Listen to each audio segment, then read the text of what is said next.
Hey everyone, and welcome back to the Sleepless Dossier, the only place where history keeps you up at night. Today, we're pulling the curtain back on a financial entity so corrupt, so intertwined with espionage and global crime, that its full story remains one of the darkest secrets of the 20th century. We're talking about the Bank of Credit and Commerce International, or BCCI. This wasn't just a bank. It was a weaponized multinational corporation that served dictators, drug lords, and the CIA with equal efficiency. The true history they don't want you to know is that the global financial system you trust today was built on the rubble of this scandal. I'll warn you, this is a deep, sprawling, and frankly profoundly depressing story about how the world actually works. But before we dive into the inevitable betrayals and double crosses, if you appreciate us digging up the facts that keep historians awake, please hit that like and subscribe. It ensures these secrets keep finding their way into the light. All right, dim the lights. This one gets messy.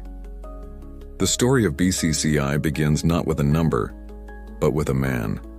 Aga Hassan Abedi. Born in British India in 1922, Abedi was a man out of time, a visionary wrapped in the guise of a banker. He was charismatic, almost mystically so, with a talent for speaking about finance in the language of spiritual destiny and post-colonial liberation. To understand BCCI, you must first understand Abedi's worldview, forged in the fires of a declining British Empire and the rise of a new world order. He saw the global financial system for what it was, a club. A club run by Western powers, the Americans, the British, the Europeans, with rules designed to perpetuate their own dominance. The World Bank, the IMF, the towering institutions of Wall Street and the City of London, they weren't neutral arbiters of capital, they were gatekeepers.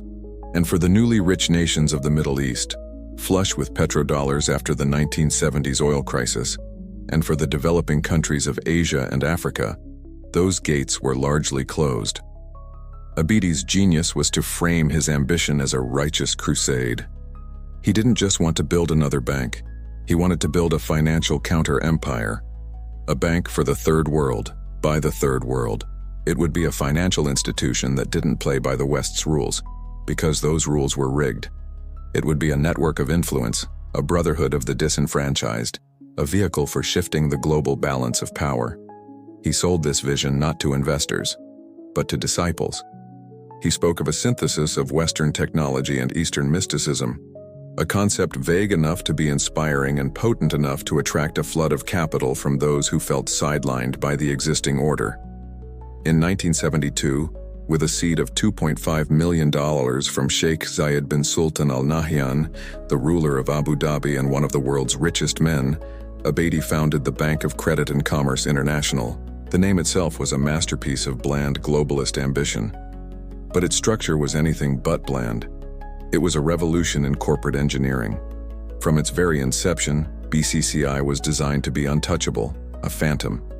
It was incorporated simultaneously in two of the world's most notorious legal gray zones: Luxembourg, for its impenetrable banking secrecy laws, and the Cayman Islands, a tax haven with no meaningful corporate oversight. It had no central headquarters in a major financial capital. It answered to no single national regulator. It was a stateless entity, a financial privateer sailing the high seas of international capital, flying a flag of convenience. This structure wasn't an accident or a matter of tax efficiency. It was the core of Abedi's entire philosophy. How can a Western power regulate you if it can't determine where you are? How can it freeze your assets if it can untangle the web of shell companies and offshore branches you operate through? This was the bank's foundational secret. It wasn't built to serve customers in the traditional sense. It was built to evade sovereignty. Abedi cultivated a cult of personality within the bank. Employees were part of a family, expected to show fanatical loyalty not to a balance sheet, but to him and his vision. He would host marathon, quasi-spiritual meetings, speaking for hours about destiny, service, and the moral imperative to succeed. This created an organization that operated with the discipline of a paramilitary unit and the secrecy of an intelligence agency. And it needed to, because from day one, its business model was predicated on servicing clients who needed what Abedi was selling: discretion at any cost.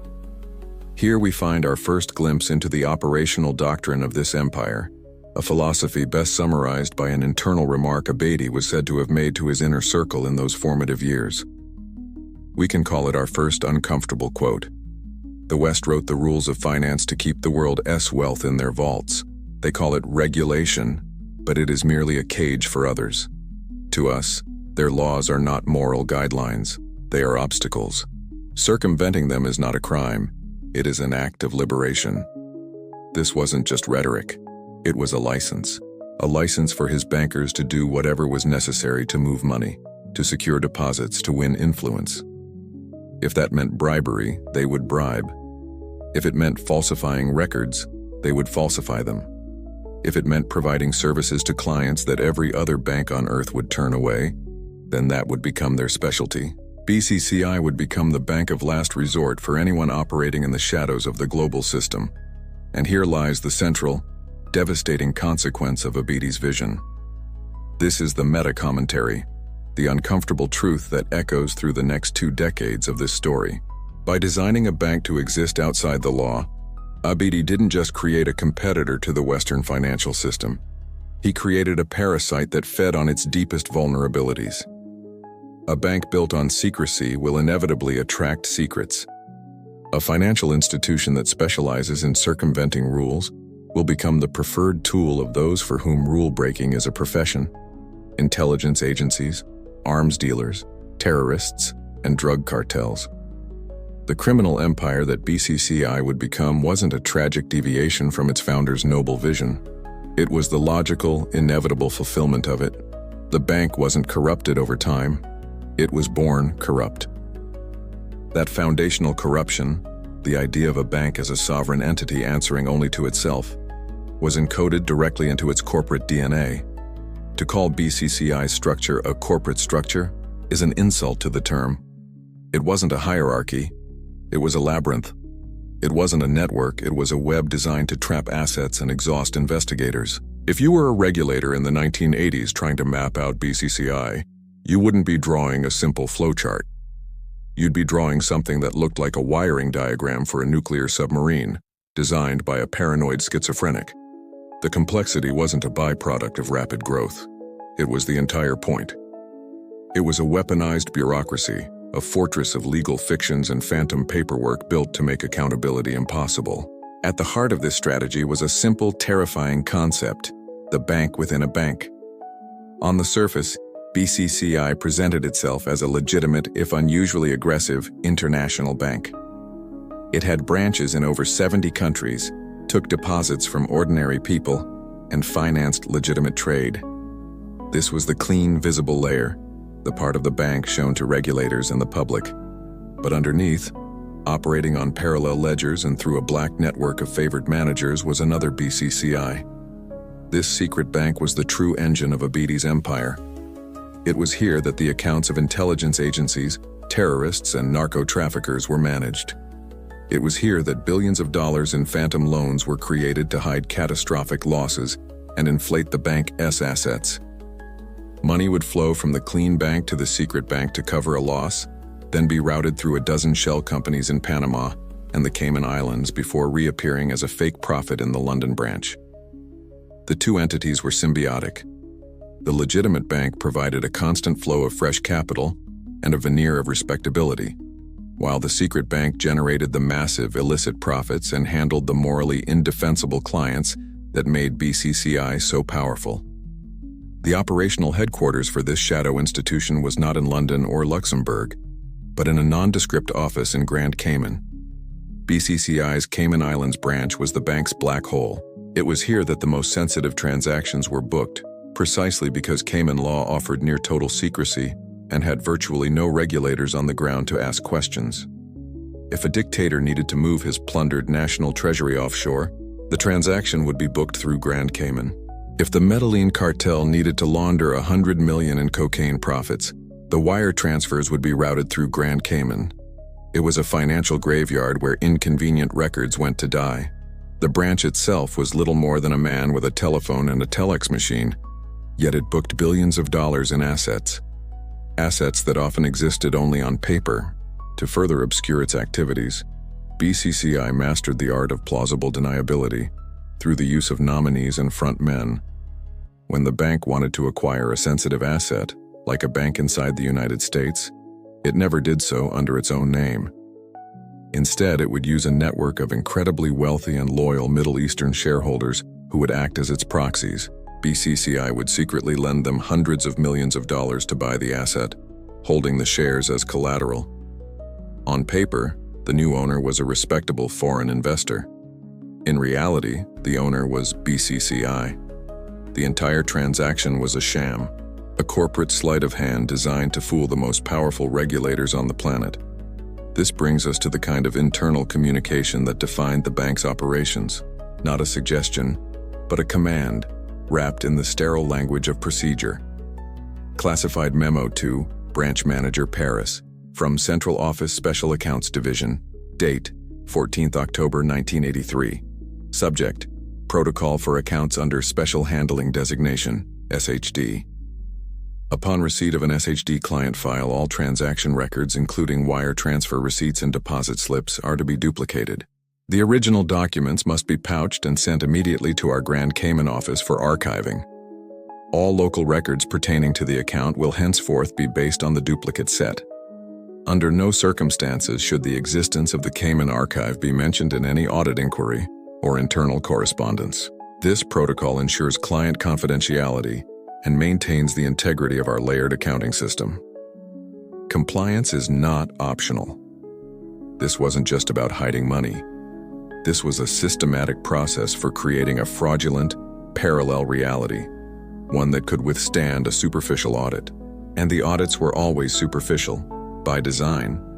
BCCI employed two of the world's most prestigious accounting firms, Price Waterhouse and Ernst & Winnie, but it played them against each other. Price Waterhouse was given the books for the Luxembourg holding company, while Ernst & Winnie audited the Cayman Islands branches and other subsidiaries. Neither firm was ever given the full, consolidated picture of the entire BCCI group. It was like asking two different doctors to diagnose a patient, but only allowing one to see the patient's head and the other to see their legs. Both might report that what they can see seems healthy, while completely missing the terminal cancer consuming the patient's core. The accountants would later claim they were deceived, but the reality is that the structure was deliberately set up to encourage them not to ask too many questions. Here is the chilling long-term consequence, the narrator's commentary on this blueprint for deception. BCCI's corporate structure was a proof of concept. It demonstrated to the world that it was possible to create a multinational entity so complex, so geographically dispersed, and so deeply embedded in secrecy havens that it could operate beyond the effective reach of any single nation-state.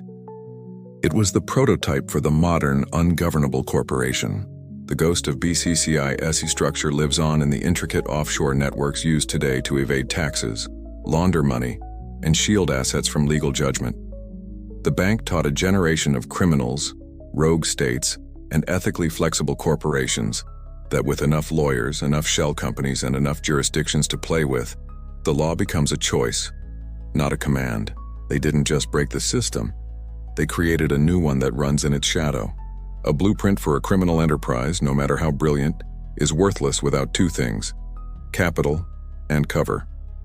A machine designed to operate in the shadows needs a vast, inexhaustible source of fuel, and it needs a shield to deflect the inconvenient glare of sunlight. The labyrinthine structure of BCCI, its bank within a bank, and its Cayman Islands black hole provided the operational secrecy. But the fuel and the shield came from one man, Sheikh Zayed bin Sultan Al Nahyan, the ruler of Abu Dhabi and the founding president of the United Arab Emirates. His involvement transformed BCCI from a clever, corrupt idea into a global force. He wasn't just an investor. He was the golden key, the cloak of legitimacy that made the entire fraud possible. Sheikh Zayed was and remains a widely respected figure on the world stage. He was the architect of the modern UAE, a leader credited with using his nation's immense oil wealth to build a prosperous, stable society. In the turbulent geopolitics of the Cold War-era Middle East, he was seen by the West as a reliable partner, a voice of moderation, and most importantly, a steadfast supplier of oil. When Aga Hassan Abedi secured Sheikh Zayed as his primary backer, he didn't just get a check, he got a political nuclear deterrent. By 1980, Sheikh Zayed and members of the Abu Dhabi ruling family personally owned 77% of BCCI. It wasn't just a bank they invested in. For all intents and purposes, it was their bank. This single fact changed everything. Suddenly, BCCI was not some upstart bank from Pakistan with a suspicious corporate structure. It was the financial arm of one of the wealthiest, most strategically critical royal families on the planet. The effect was immediate and profound. Firstly, it gave BCCI a near-bottomless well of capital. The Abu Dhabi Investment Authority, the Sheikh's sovereign wealth fund, placed billions of dollars on deposit with BCCI. This massive infusion of cash allowed the bank to expand at a pace that defied logic, opening hundreds of branches around the world in just a few years. It could absorb massive losses from reckless lending or outright theft by insiders, and simply plug the hole with a fresh deposit from Abu Dhabi, a maneuver it would resort to time and time again. But more important than the money was the political cover. Imagine you are a regulator at the Bank of England in 1982. You see reports of irregularities at BCCI's London branches. You note the impossibly complex structure and the lack of transparent accounting. Your every instinct tells you something is deeply wrong. But then, you consider the implications of a full-scale hostile investigation. You would be effectively accusing the head of state of a key ally, a nation crucial to Britain's energy security and a massive investor in the British economy, of owning a criminal enterprise. The diplomatic fallout would be catastrophic. And so, you hesitate. You issue a warning. You request more paperwork. You hold meetings. But you do not pull the trigger. This was the genius of Abedi's strategy. He had anchored his pirate ship to a sovereign state. The question of what Sheikh Zayed himself knew is one of the great unresolved mysteries of the BCCI affair. His defenders, and the government of Abu Dhabi to this day, maintain that he was the bank's greatest victim, a benevolent and trusting patriarch who was systematically deceived by Abedi, his trusted financial advisor. They argue that the billions he poured in to cover the bank's losses are proof of his victimhood, not his complicity. The cynical view, the one that aligns with the uncomfortable reality of how power works, is that this is a fantasy. It is difficult to believe that a man savvy enough to build a nation from the desert sand could have 77% ownership of a multi-billion-dollar entity and have no idea that it was a hollowed-out criminal shell. At best, it was a case of monumental, willful blindness. Sheikh Zayed and his family benefited enormously from the global influence that BCCI bought them. The bank opened doors in Washington, in London, in capitals across the developing world. As one seasoned observer of the period noted, the arrangement was understood by all, even if it was never spoken aloud. Let us consider an uncomfortable quote from a fictionalized but representative City of London banker from that era, speaking off the record. Of course, we all knew BCCI was a dodgy operation. It smelled of it. But one doesn't simply walk into the palace of a major OPEC partner and accuse him of running a money laundry. He was our friend. He kept the oil flowing and his checkbook open. In return, we afforded his bank a certain professional courtesy. We chose not to look too closely under the hood. That professional courtesy was all the cover Abedi needed. Shielded by Sheikh Zayed's name and fortune, BCCI became untouchable. It bribed government officials, financed arms deals, and laundered cartel money with impunity, all while being perceived as the respectable financial institution of a friendly Arab potentate. It was a perfect illusion. The bank's glossy annual reports would feature photographs of Abedi shaking hands with world leaders like Jimmy Carter and Margaret Thatcher, reinforcing its image as a legitimate player in global finance. The ultimate meta-commentary here is on the fungible nature of legitimacy itself. The global financial system is not built on numbers and regulations alone. It is built on a delicate web of trust, reputation, and perceived power. Aga Hassan Abedi understood this better than anyone. He knew that if he could borrow the impeccable reputation of a man like Sheikh Zayed, it would act as a universal acid, dissolving all suspicion and scrutiny. Sheikh Zayed's good name became BCCI's single most valuable asset, used to underwrite the largest financial crime in history. It proves a terrifying principle. The greatest cover for a vast conspiracy isn't a lie. It's a carefully selected, unimpeachable truth, placed strategically in front of the crime to blind everyone who looks. If the patronage of Sheikh Zayed gave BCCI a shield of legitimacy, its next partnership would provide it with an impenetrable cloak of invisibility. A labyrinthine corporate structure and a powerful owner could deflect regulators and buy political favor, but to become truly untouchable, to operate with absolute impunity on the world stage, BCCI needed a new kind of client. It needed a client whose own survival depended on secrecy. A client who would not only tolerate the bank's criminal nature but actively require it. In the final days of 1979, as Soviet tanks rolled across the border into Afghanistan, BCCI found that client, the Central Intelligence Agency. This relationship, born from the brutal calculus of the Cold War, would become the central pillar of BCCI's power and the ultimate guarantor of its decade-long crime spree. The Soviet invasion of Afghanistan was a geopolitical earthquake. For the United States, still reeling from the Vietnam War and locked in a global struggle with the USSR, it was both a threat and an opportunity. The threat was Soviet expansionism. The opportunity was to give the Soviets their own Vietnam, a bloody, costly, and unwinnable quagmire. This led to the creation of Operation Cyclone, one of the largest and most ambitious covert action programs the CIA has ever undertaken. The mission was simple: to arm and fund the Afghan resistance, the Mujahideen, to fight a proxy war against the Red Army. The execution, however, was monumentally complex. How does a U.S. intelligence agency secretly funnel billions of dollars and countless tons of weaponry to a fractured collection of tribal warlords on the other side of the world? You need a cutout, a deniable intermediary. And as the CIA surveyed the landscape, one institution stood out as the perfect tool for the job: BCCI. The bank seemed almost custom-built for Operation Cyclone. Its largest presence outside of London was in Pakistan, the critical staging ground for the entire anti-Soviet effort. Its founder, Agha Hassan Abedi, was a Pakistani national with deep personal ties to Pakistan's dictatorial leader, General Zia-ul-Haq, and his powerful intelligence service, the ISI. The ISI would be the CIA's main partner in managing the war, and Abedi's bank was already deeply entwined with it. Most importantly, BCCI's entire business model was based on the principles of secrecy and no questions asked. For an agency that needed to move vast sums of money off the books, it was a dream come true. The mechanics of the arrangement were deceptively simple.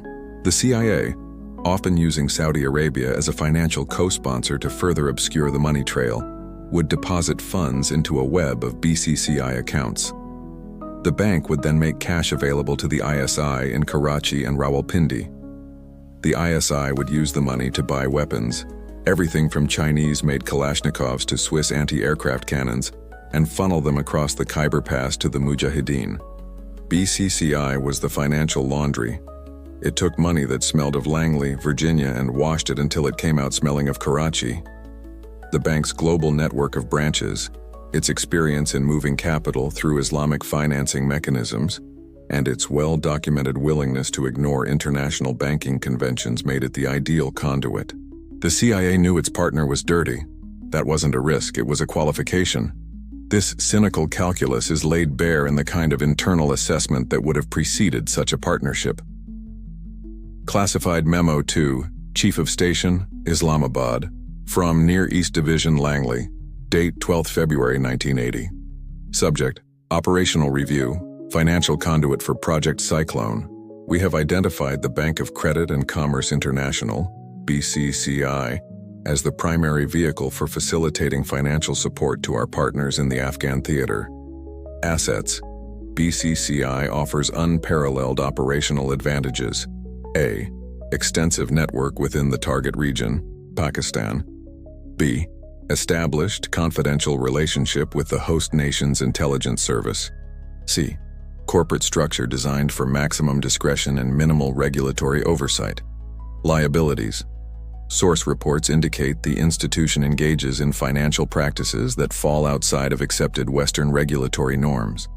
Allegations of narcotics-related money movement and other illicit activities persist. Assessment. The operational utility of BCCI in forwarding this project's strategic goals is overwhelming. The institution's expertise in discrete capital movement is not a bug, but a feature. The counterintelligence risks associated with their questionable client base are acknowledged, but are considered secondary to the primary objective of countering Soviet aggression. We recommend proceeding. The risks are manageable, the opportunity is not to be missed. Read that last line again. The risks are manageable, the opportunity is not to be missed. This is the cold, brutal logic of covert action. The CIA's mission was not to enforce banking laws, it was to kill Soviets. If that meant partnering with a global criminal enterprise, so be it. The long-term consequences were a problem for another day. And this brings us to the devastating meta-commentary on this Faustian bargain. The moment the CIA began using BCCI as its paymaster for the Afghan war, the bank ceased to be merely a corrupt foreign bank. It became a protected strategic asset of the United States government. Abedi and his executives knew it. From that point on, whenever another U.S. agency, the Drug Enforcement Administration, the Treasury Department, the Federal Reserve, began to investigate BCCI's activities, their inquiries would inevitably collide with a wall of silence from the intelligence community. The CIA couldn't allow a DEA investigation into cocaine money laundering to compromise the top-secret funding mechanism for its holy war against communism. National security would be invoked, information would be withheld, investigations would be stalled. The CIA's patronage gave BCCI a license to lie, to steal, and to launder the dirtiest money in the world, all under the tacit protection of the American eagle. The war in Afghanistan would be a great victory for the United States, but the price of that victory was turning a blind eye as its chosen bank metastasized into a global financial cancer. Even as BCCI was making itself indispensable to the CIA in the mountains of Afghanistan, Agha Hassan Abedi was launching his most audacious operation to date. It wasn't a scheme to fund a covert war or launder drug money in some distant, lawless country. It was an attack on the heart of the Western financial system itself. While the CIA was congratulating itself on finding the perfect, deniable tool for its foreign policy objectives, that same tool was engaged in the illegal and clandestine conquest of a major American bank right in the agency's own backyard. This was the secret takeover of First American Bank shares, the largest bank holding company in Washington, D.C. It was an act of corporate infiltration so bold, so brazen, it bordered on a declaration of war. First American wasn't a global behemoth like Chase Manhattan or Citibank, but its power was strategic. It was the ultimate insider's bank, a deeply rooted institution in the nation's capital.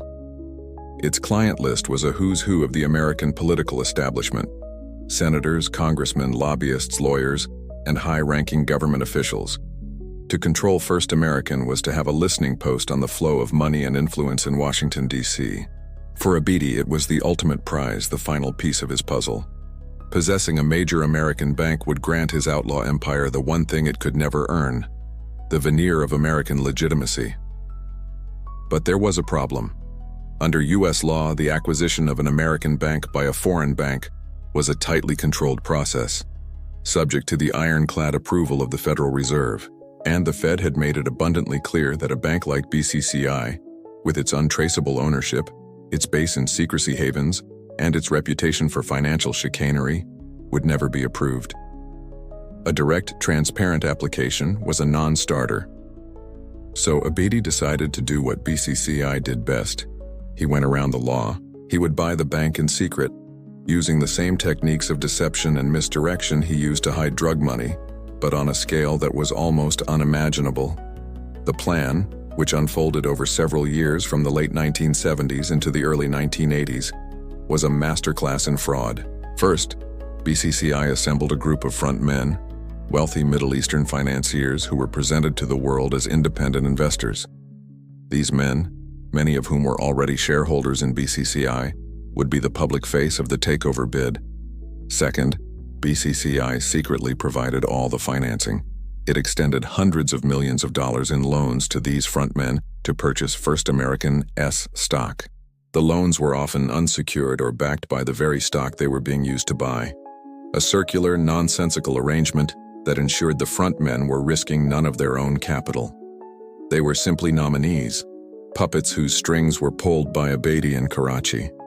The final and most critical step was to lie directly to the Federal Reserve. In sworn testimony and stacks of legal documents, lawyers and lobbyists for the investment group repeatedly assured U.S. regulators that BCCI had absolutely no role in the transaction. They claimed the group of Arab investors was acting independently, motivated by a simple desire to invest in the stable American banking sector. It was a colossal orchestrated deception perpetrated against the most powerful financial regulator on Earth. And it worked.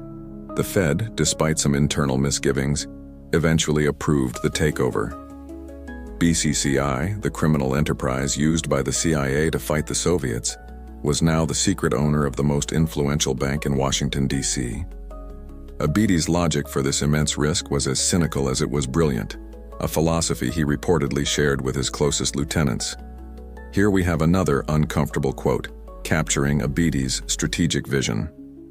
Being a friend to the Americans is a fleeting privilege. They will discard you when you are no longer useful.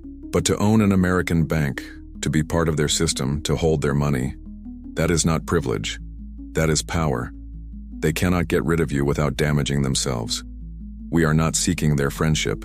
We are seeking to become a vital organ in their body. He wasn't just buying a bank, he was buying political insurance. He was embedding his criminal network into the very fabric of the American financial system, making it too difficult, too embarrassing, and too politically costly to ever cut him out. With First American under his covert control, Abedi now had a secure, regulated source of U.S. dollars that could be siphoned off to fund BCCI's speculative ventures or cover its fraudulent losses. He had a prestigious letterhead to add to his global portfolio, and he had a front-row seat to the inner workings of American power. This is the central, shocking meta-commentary of the First American takeover. It reveals that BCCI's ambition was not merely financial, it was geopolitical. This was an act of supreme institutional arrogance. While one arm of the U.S. government, the CIA, was empowering BCCI abroad, another arm, the Federal Reserve, was being expertly deceived by it at home. It demonstrates a level of contempt for American sovereignty and rule of law that is breathtaking. The operation proved that the firewalls designed to protect the integrity of the U.S. financial system were ultimately just lines on a piece of paper, easily erased by determined criminals with deep pockets and powerful friends. The greatest trick BCCI ever pulled was not just hiding its crimes, but committing its biggest one in plain sight, right under the noses of the very people who were supposed to be watching. With its global architecture of deception firmly in place, capital from Abu Dhabi, political protection from the CIA, and the stolen legitimacy of a Washington, D.C. bank, BCCI was now free to pursue its true vocation. The bank's public-facing mission was to empower the developing world, but its actual unspoken business model was to empower the global underworld. By the mid-1980s, BCCI had systematically transformed itself into the financial institution of choice for a client list that reads like a roll call from a geopolitical nightmare. If you were a dictator looting your country, a terrorist organization buying weapons, an arms dealer breaking an embargo, or a drug lord trying to wash a mountain of cash, you didn't just have an account at BCCI, you had a partner. The bank didn't just passively accept dirty money, it actively courted the world's most dangerous and corrupt figures, offering them a suite of bespoke services that no legitimate bank would ever dream of. For the world's dictators, BCCI was a turnkey solution for grand larceny. Men like Saddam Hussein of Iraq, Ferdinand Marcos of the Philippines, Samuel Doe of Liberia, and Manuel Noriega of Panama all used BCCI to systematically plunder their national treasuries. The bank's officers would provide expert advice on how to move millions, sometimes billions of dollars out of their country's central bank and into a web of secret numbered accounts and offshore trusts. They would create shell companies to hold stolen assets, luxury real estate in London, corporate shares in Geneva, ensuring that when the regime inevitably fell, the tyrant's personal fortune would be safe, secure, and completely untraceable. For international arms dealers, BCCI was an indispensable lubricant for the machinery of war. It operated as a shadow treasury for men like Adnan Khashoggi, the infamous Saudi fixer at the heart of the Iran-Contra scandal. During the brutal 8-year Iran-Iraq war, BCCI bankers famously bragged that they were financing both sides, providing the letters of credit and managing the covert payments for weapons deals that violated dozens of international embargoes. If a rogue state needed to acquire missile components or a guerrilla army needed a shipment of rifles, BCCI was the bank that would ensure the money moved silently and efficiently, leaving no paper trail that could be traced back to the source. It treated weapons of war like any other commodity, and global conflict as just another market to be cornered. Perhaps most notoriously, BCCI became the chief financial officer for the burgeoning global narcotics trade. The bank's relationship with Colombia's Medellin cartel, led by Pablo Escobar, was not one of passive acceptance, but of active, enthusiastic collaboration. BCCI didn't just allow cartel lieutenants to deposit drug money. Bank managers in places like Panama and Miami would arrange for armored cars to pick up literal tons of cash, so much that it had to be weighed instead of counted, and process it through the bank's books. This was a full-service money laundering operation. The dirty cash would be deposited, converted into clean financial instruments like cashier's checks or wire transfers, and then moved through BCCI's global network, emerging in a clean account in Luxembourg or Switzerland. The bank offered the cartels the same financial sophistication and global reach that a legitimate multinational corporation enjoyed. The internal procedures for handling such clients were chillingly professional, as a sanitized internal memo would reveal. Classified Memo to Private Banking Division, London Head Office, from Office of the CEO. Date: 29th June 1985. Subject: Management of Sovereign Client Portfolios. This memorandum confirms the protocol for handling accounts designated as sovereign client. These relationships are of the highest strategic importance to the bank. All account management will be handled exclusively by a designated senior relationship manager. No written correspondence is to be left in country with the client. Asset transfers exceeding $5,000 USD are to be structured through multiple tranches via our branches in Panama and finally consolidated in Grand Cayman for optimal confidentiality. Under the Sovereign Client Protocol, the bank is authorized to establish and manage offshore holding companies on behalf of the client to hold titles for real estate and other physical assets. These measures ensure maximum discretion and protect our most valued partners from political and legal volatility. This is the essence of the BCCI commitment. This was not the work of a few rogue employees. This was institutional policy, a core profit center for the entire organization, celebrated and rewarded from the very top. Managers who brought in these sovereign clients were lauded as heroes within Abiti's corporate family. They were delivering on the bank's true mission. The devastating meta-commentary here is that BCCI was more than just a corrupt bank. It was a piece of critical infrastructure for global crime and state-sponsored terror. Before BCCI, laundering $1 billion or moving a dictator's fortune was a complex, risky ad hoc process. BCCI industrialized it. It created a reliable, efficient global supermarket for criminality. It was a one-stop shop where a drug lord, a spy, and a despot could all access the same sophisticated financial tools, enabling their destructive activities on a scale that would have otherwise been impossible. The bank wasn't a passive reflection of a corrupt world. It was an active agent of corruption. By connecting these disparate actors within a single secret financial network, BCCI acted as a force multiplier for evil, greasing the wheels of the very chaos and instability that its public-facing philanthropy claimed to be solving. Of all the dark partnerships and criminal enterprises that BCCI nurtured, none so perfectly illustrates its role as the central bank of the shadow world as the Iran-Contra affair. This wasn't just another case of a corrupt bank servicing a corrupt client. This was a case of the bank becoming a critical, indispensable component in a vast criminal conspiracy orchestrated from within the White House itself. The scandal, a tangled web of hostages, illegal arms sales, and secret wars, would mesmerize and horrify the American public. But behind the famous faces of Oliver North and Ronald Reagan was the quiet, efficient machinery of their chosen bank, BCCI, dutifully moving the money and hiding the evidence. To understand BCCI's role, one must first grasp the sheer illegality of the Iran-Contra scheme. In the mid-1980s, the Reagan administration was facing two separate but equally frustrating foreign policy crises. In the Middle East, American hostages were being held by Hezbollah in Lebanon, a group with deep ties to Iran. In Central America, the U.S. Congress had passed the Boland Amendment, a law explicitly forbidding the administration from providing any further funding to the Contras, a right-wing paramilitary group fighting to overthrow the socialist Sandinista government in Nicaragua.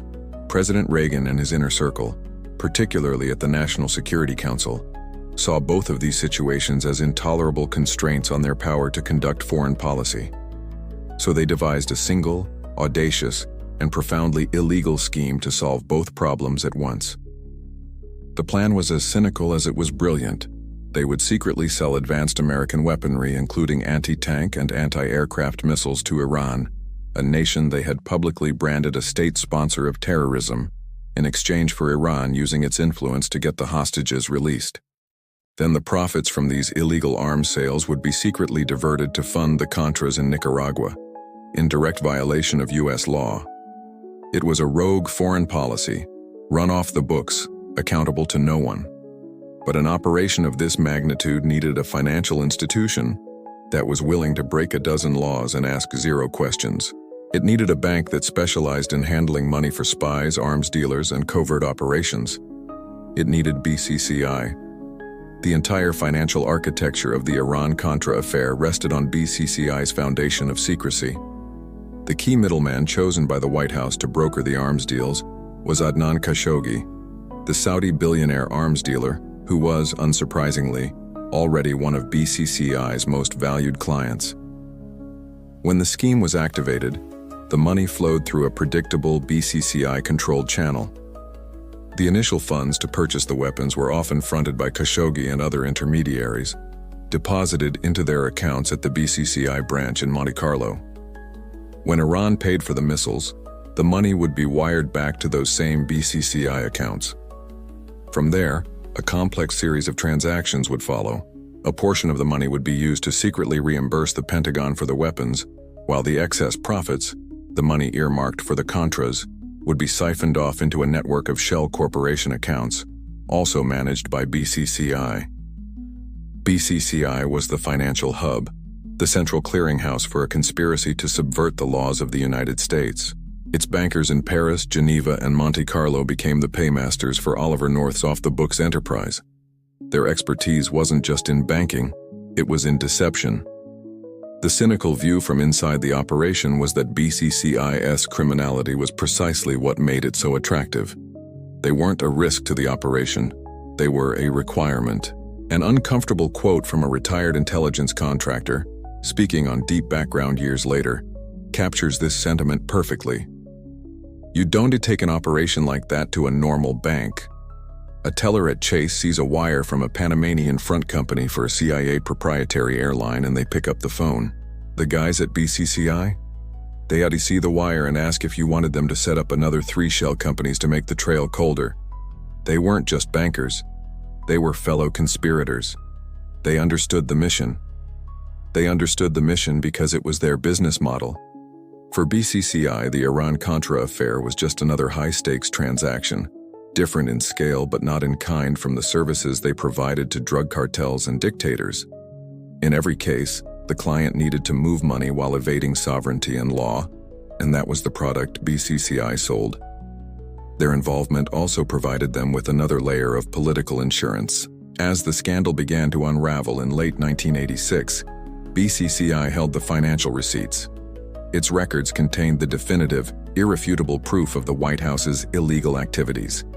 A full-scale investigation into the bank at that moment would have been politically explosive, risking the exposure of secrets that powerful people in Washington were desperate to keep buried. The ultimate meta-commentary on BCCI's role in Iran-Contra is this.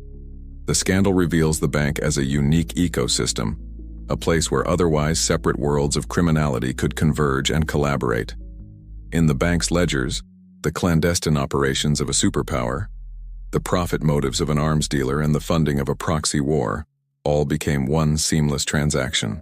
BCCI was the neutral ground, the stateless financial territory where the CIA's off-the-books agenda, the National Security Council's illegal foreign policy, and the global arms bazaar could meet to do business.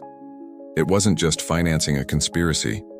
It was providing the corporate infrastructure that made that conspiracy possible, proving that the greatest threat to a nation's laws can sometimes come not from a foreign enemy, but from its own government enabled by a bank that respects no laws at all. If the Iran-Contra affair showed BCCI as the stage for grand geopolitical conspiracy, the bank's relationship with one man, in one small country, revealed its soul. That man was Manuel Antonio Noriega, the military dictator of Panama, and his story is not a digression from the BCCI saga. It is its perfect grotesque microcosm. In Noriega's accounts at the BCCI branch in Panama City, all the contradictions, all the cynicism, and all the moral bankruptcy of a Beatty's empire converged.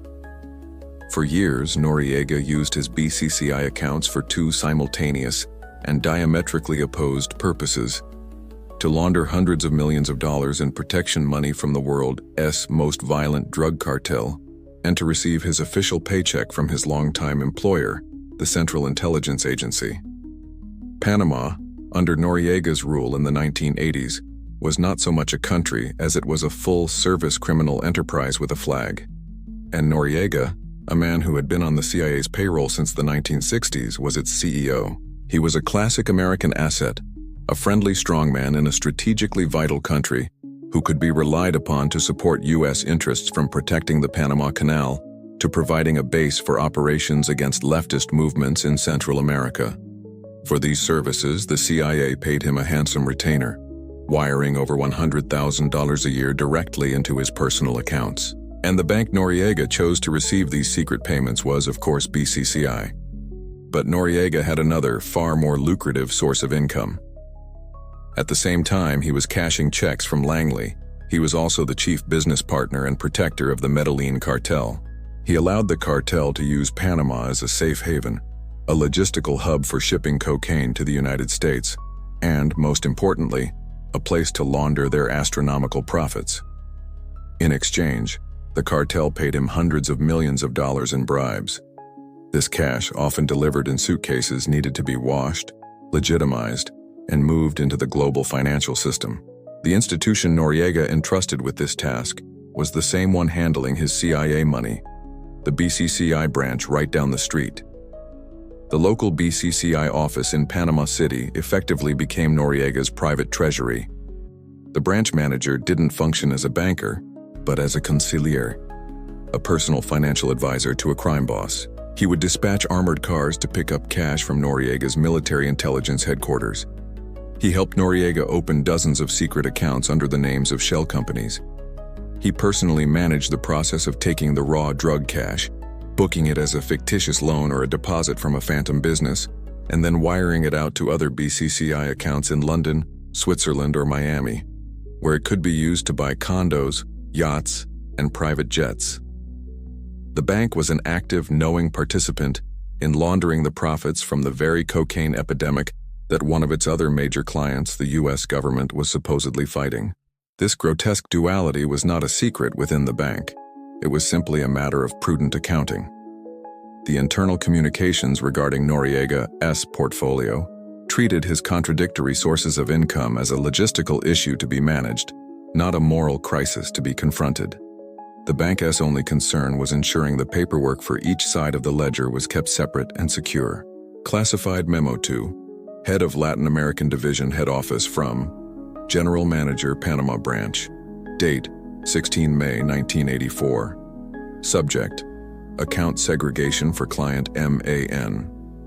Per our discussion, we have implemented a revised management structure for the MAN portfolio.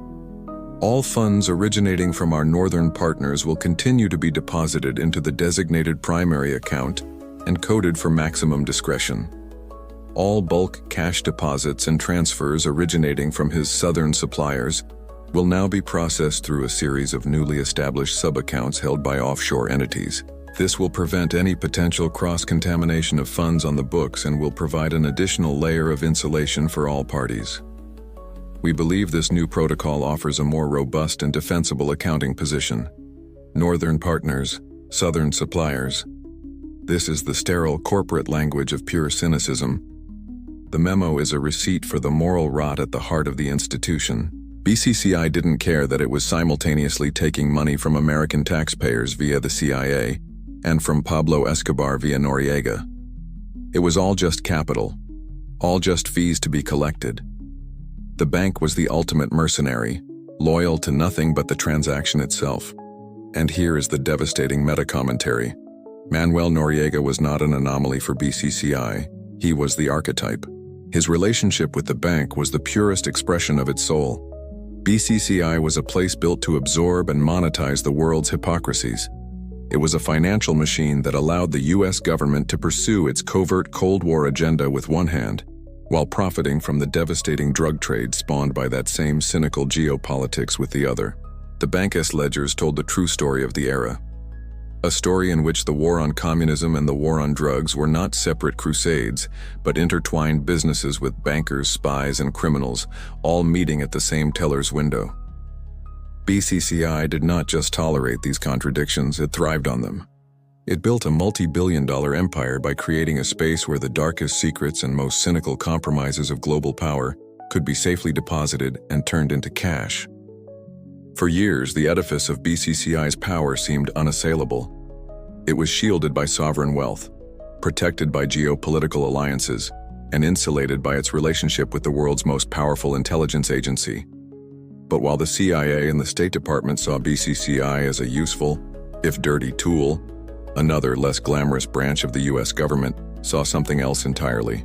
The US Customs Service, the agency on the front lines of the brutal war on drugs, saw the river of cocaine flooding into America and understood a fundamental truth.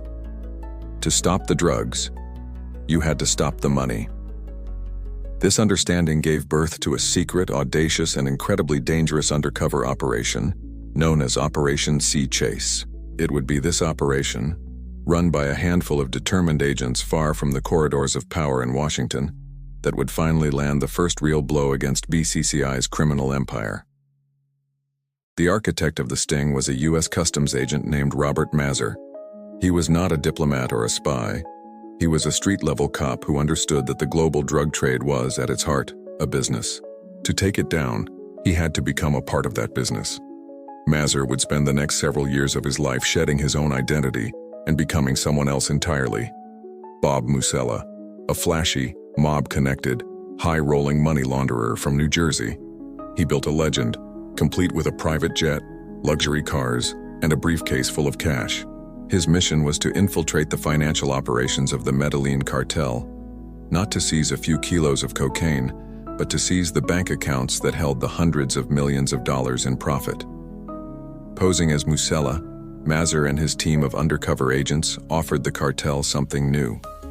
Instead of just smuggling bulk cash out of the US, they presented themselves as a sophisticated financial services firm that could take drug money and wash it clean, turning it into legitimate-looking investments in real estate banks and businesses. They gained the trust of the cartel's senior financial managers, men responsible for laundering a significant portion of Pablo Escobar's fortune. And as their relationship deepened, Mazur, as Musella, asked a pivotal question: who did they recommend for banking? Which institution was the most reliable, the most discreet, the most trustworthy partner for moving hundreds of millions of dollars in drug proceeds? The answer came back without hesitation: BCCI. This was the breakthrough. The cartel didn't just use BCCI, they endorsed it. They saw it as their partner. Acting on this recommendation, Mazur approached BCCI, and the bank welcomed Bob Musella with open arms. He met with senior BCCI officers in Tampa, Miami, Paris, and London. These were not low-level tellers. They were vice presidents and division heads. And Mazur, with a state-of-the-art recording device hidden in his briefcase, captured every word. The tapes were devastating. The BCCI bankers were not unwitting dupes. They were enthusiastic co-conspirators. They were recorded giving Mazur detailed advice on how to structure deposits to avoid triggering federal reporting requirements. They bragged about their ability to move money anywhere in the world with no paper trail. They pitched their bank's unique qualifications for serving clients in the import-export business who dealt primarily in cash. One particularly arrogant executive from BCCI's Paris branch, unaware he was speaking to a federal agent, laid out the bank's philosophy with chilling clarity.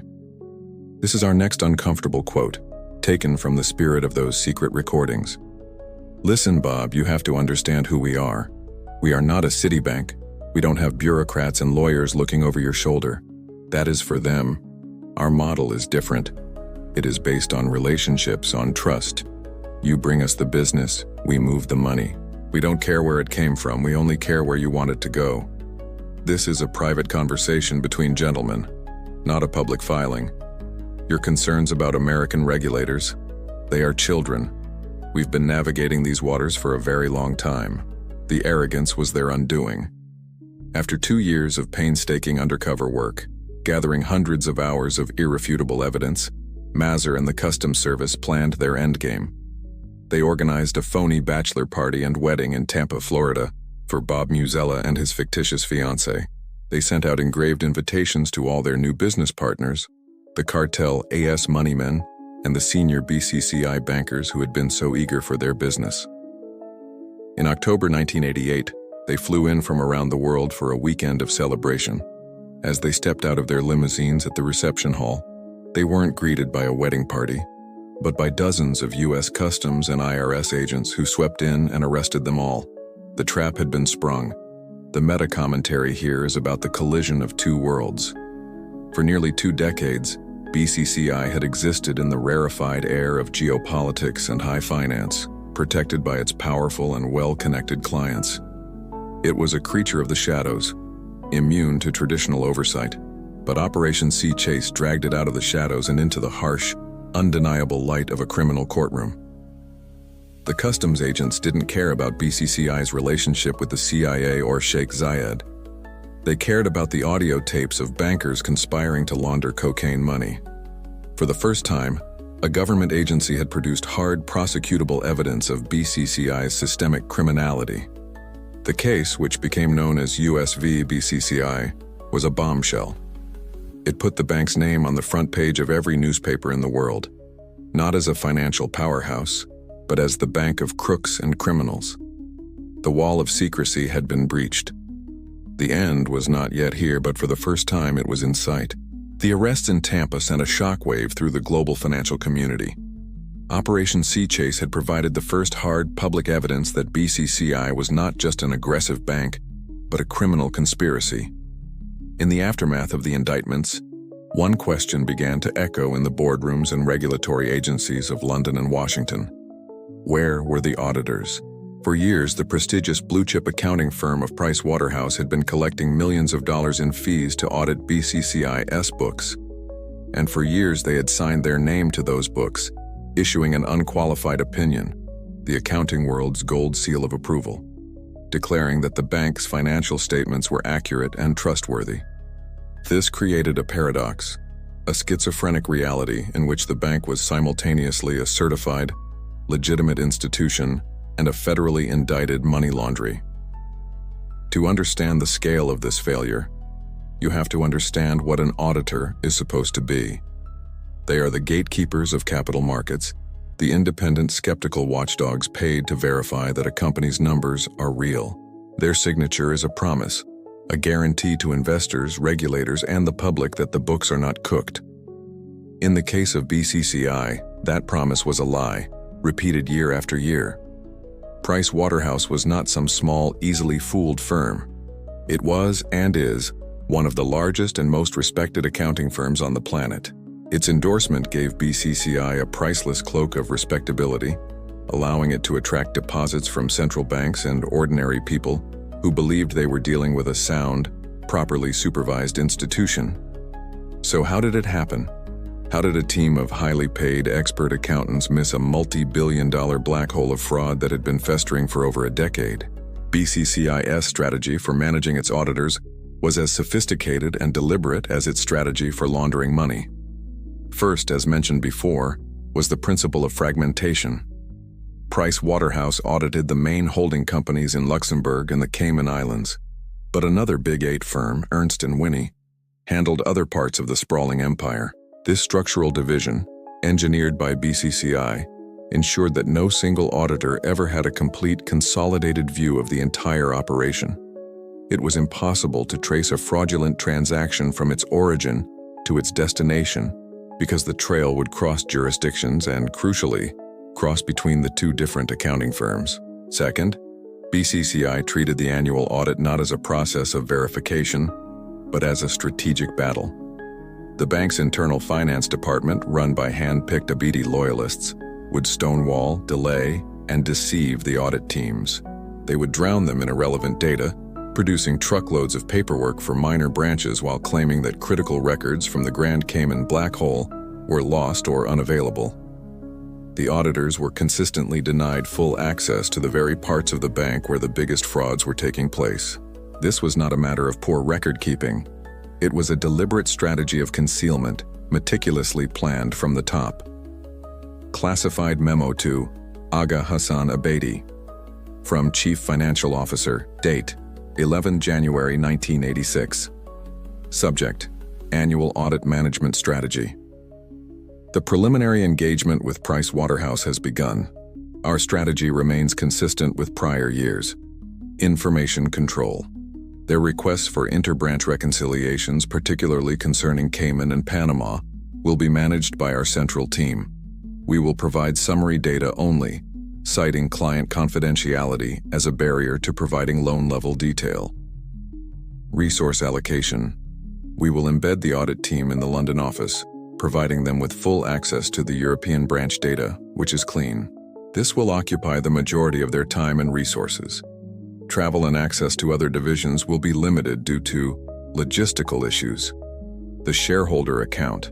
All unreconciled losses from the Treasury Division have been consolidated and booked as loans to shareholders.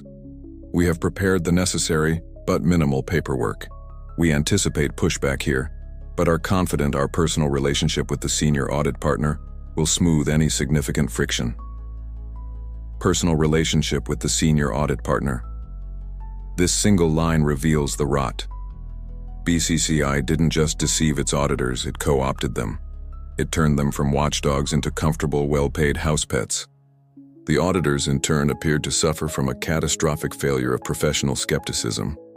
They saw glaring red flags, like the billions of dollars attributed to the vague and unverifiable loans to shareholders, and accepted the bank's implausible explanations year after year.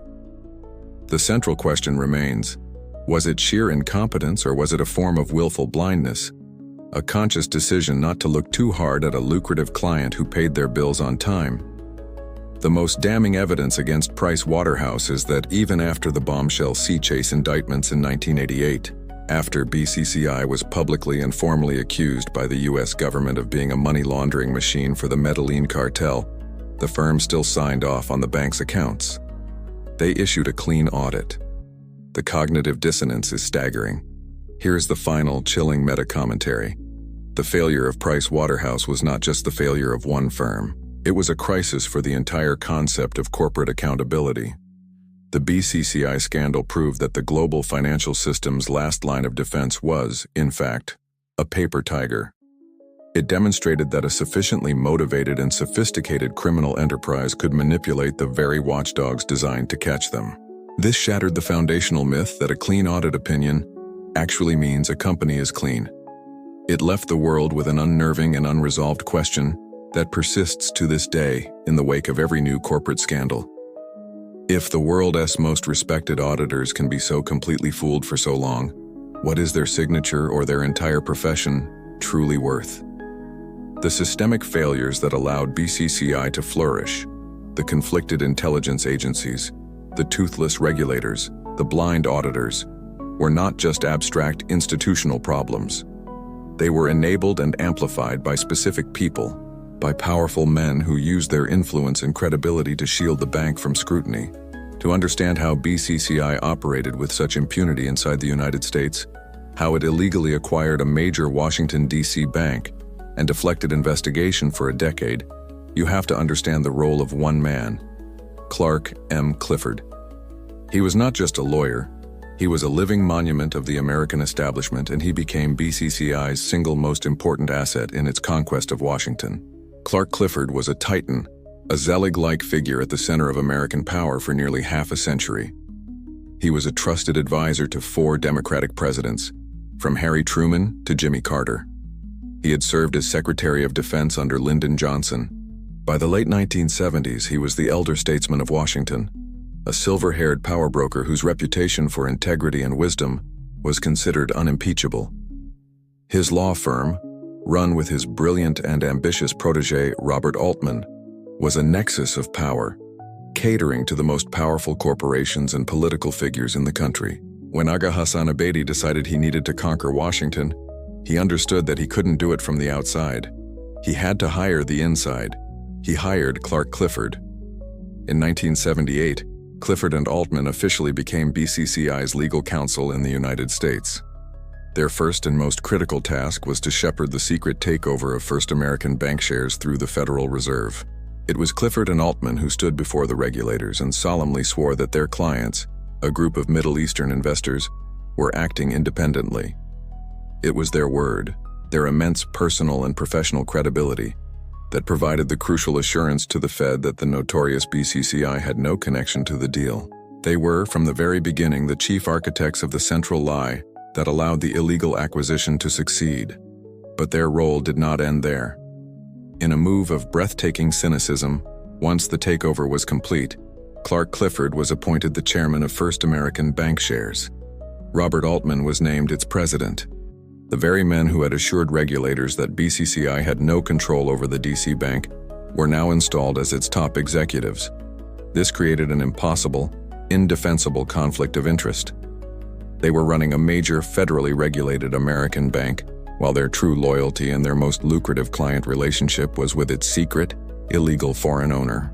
They were serving 2 masters, and they served the hidden one. For the next decade, Clifford acted as BCCI's human shield. His presence at the head of First American was a powerful deterrent to any serious investigation.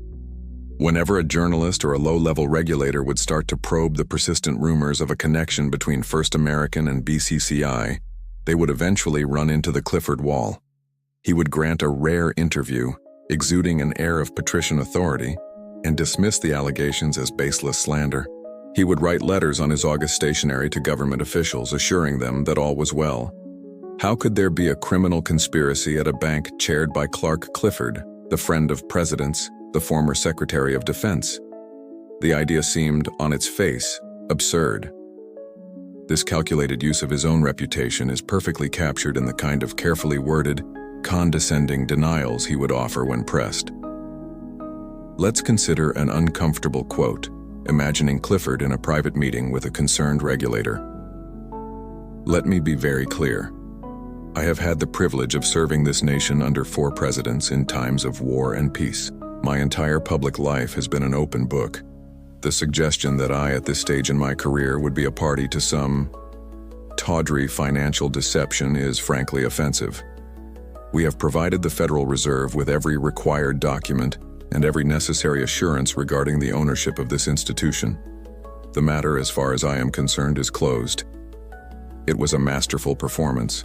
The words are a denial, but the subtext is a threat. Do you really want to accuse me, Clark Clifford, of being a liar?" For years it worked. Behind this shield of respectability, BCCI was able to use First American as its personal U.S. piggy bank, moving money and gaining a crucial foothold in the American financial system. And Clifford and Altman were richly rewarded. They were paid millions in legal fees.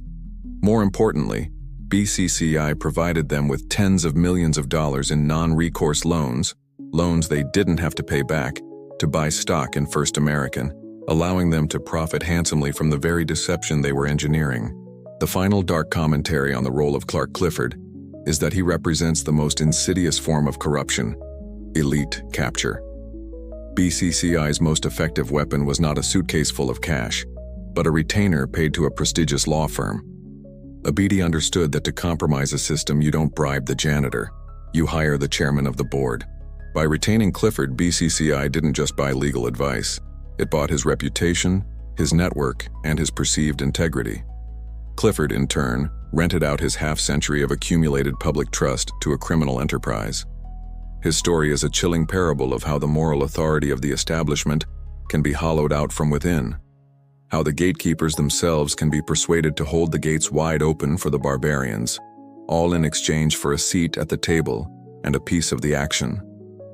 While Clark Clifford was using his silver-tongued charm to soothe regulators in the pristine wood-paneled offices of Washington, D.C., another far deadlier client was quietly using a BCCI branch in the heart of London to manage its global operations.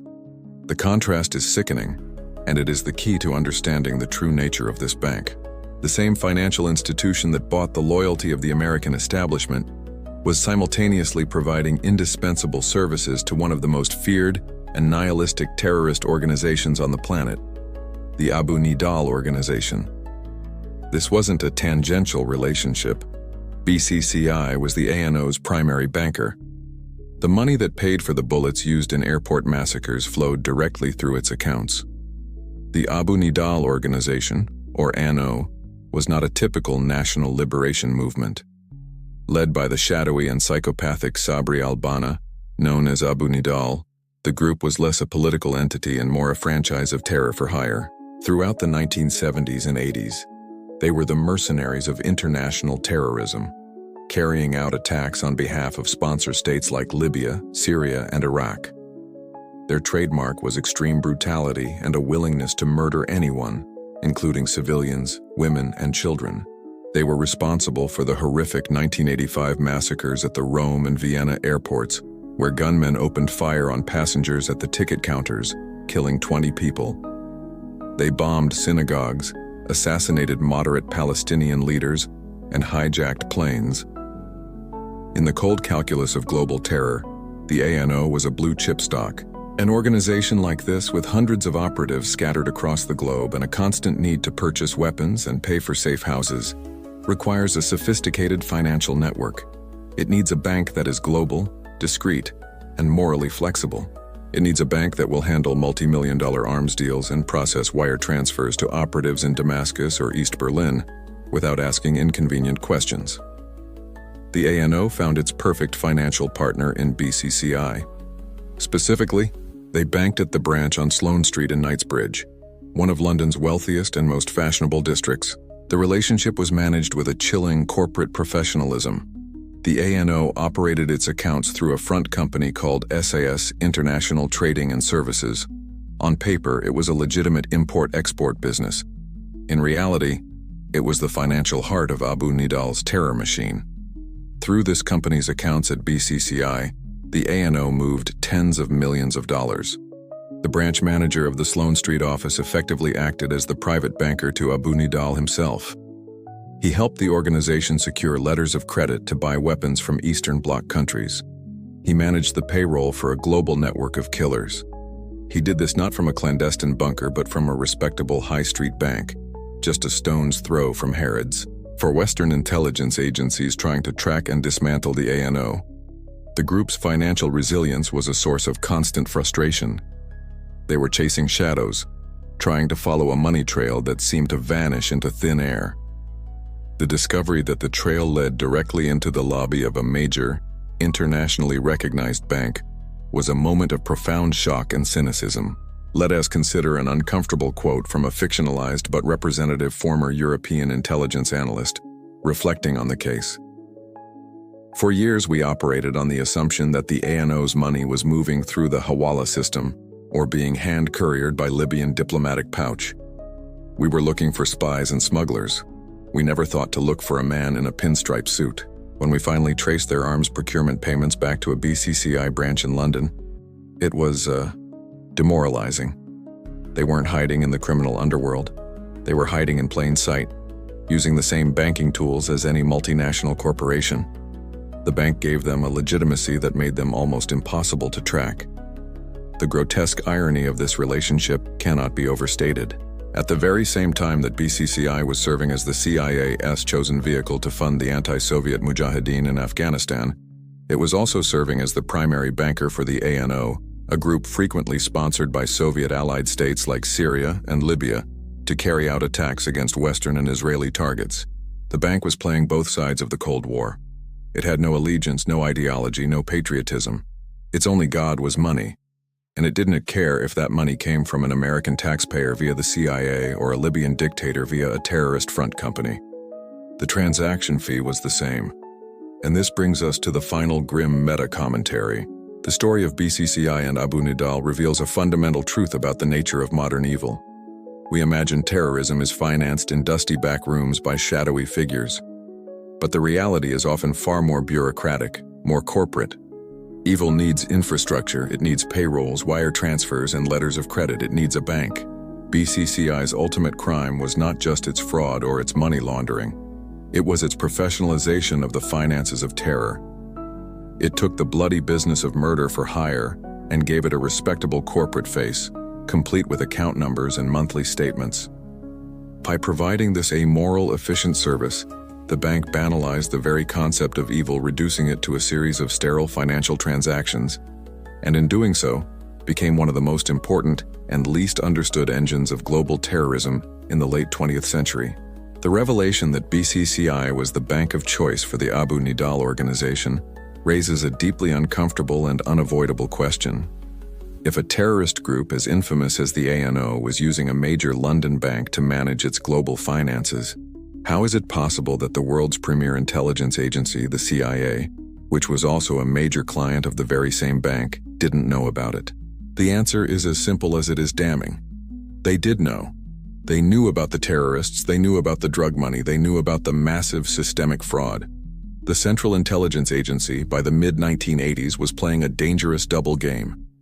It was simultaneously a client of BCCI, a beneficiary of its criminal services, and an investigator, quietly gathering intelligence on the bank's illicit activities. This created a fatal, paralyzing conflict of interest that ultimately guaranteed the bank would be allowed to fester for years, protected by the very agency that should have been its greatest foe. To understand this conflict, you have to understand the schizophrenic nature of the CIA itself. The agency is split into two warring halves. On one side is the Directorate of Operations, the clandestine service, the spooks. These are the people who run covert actions, recruit assets, and execute secret foreign policy. For them, BCCI was a golden goose. It was the perfect off-the-books financial institution that allowed them to fund the Mujahideen, to pay off assets like Manuel Noriega, and to move money for other sensitive operations around the world without congressional oversight or public accountability. The operational arm of the CIA had a vested, institutional interest in keeping BCCI alive and well. An investigation, or worse, a collapse, would compromise their most critical missions. On the other side is the Directorate of Intelligence, the analytical arm. These are the people who are supposed to sit in quiet rooms, collect information from all sources, and produce objective reports on threats to American national security. Their job is not to run operations, but to connect the dots. And by the early 1980s, the dots were forming a terrifying picture.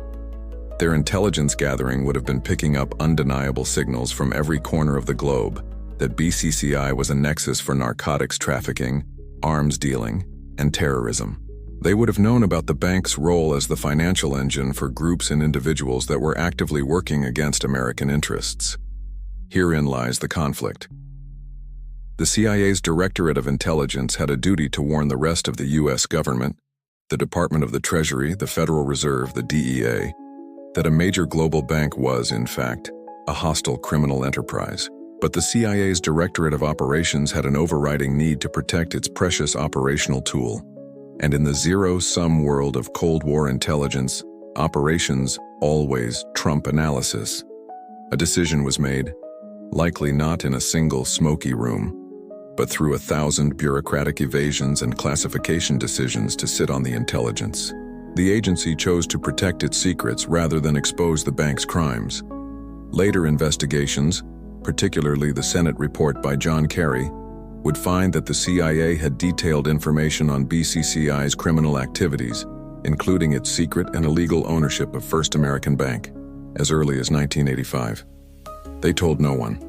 This deliberate inaction was not seen as a failure by those inside the clandestine service, but as a necessary act of pragmatism in a dirty world. It was the cynical calculus of a superpower at war. This worldview is best captured in the kind of justification one might have heard from a senior officer in the operations directorate at the time.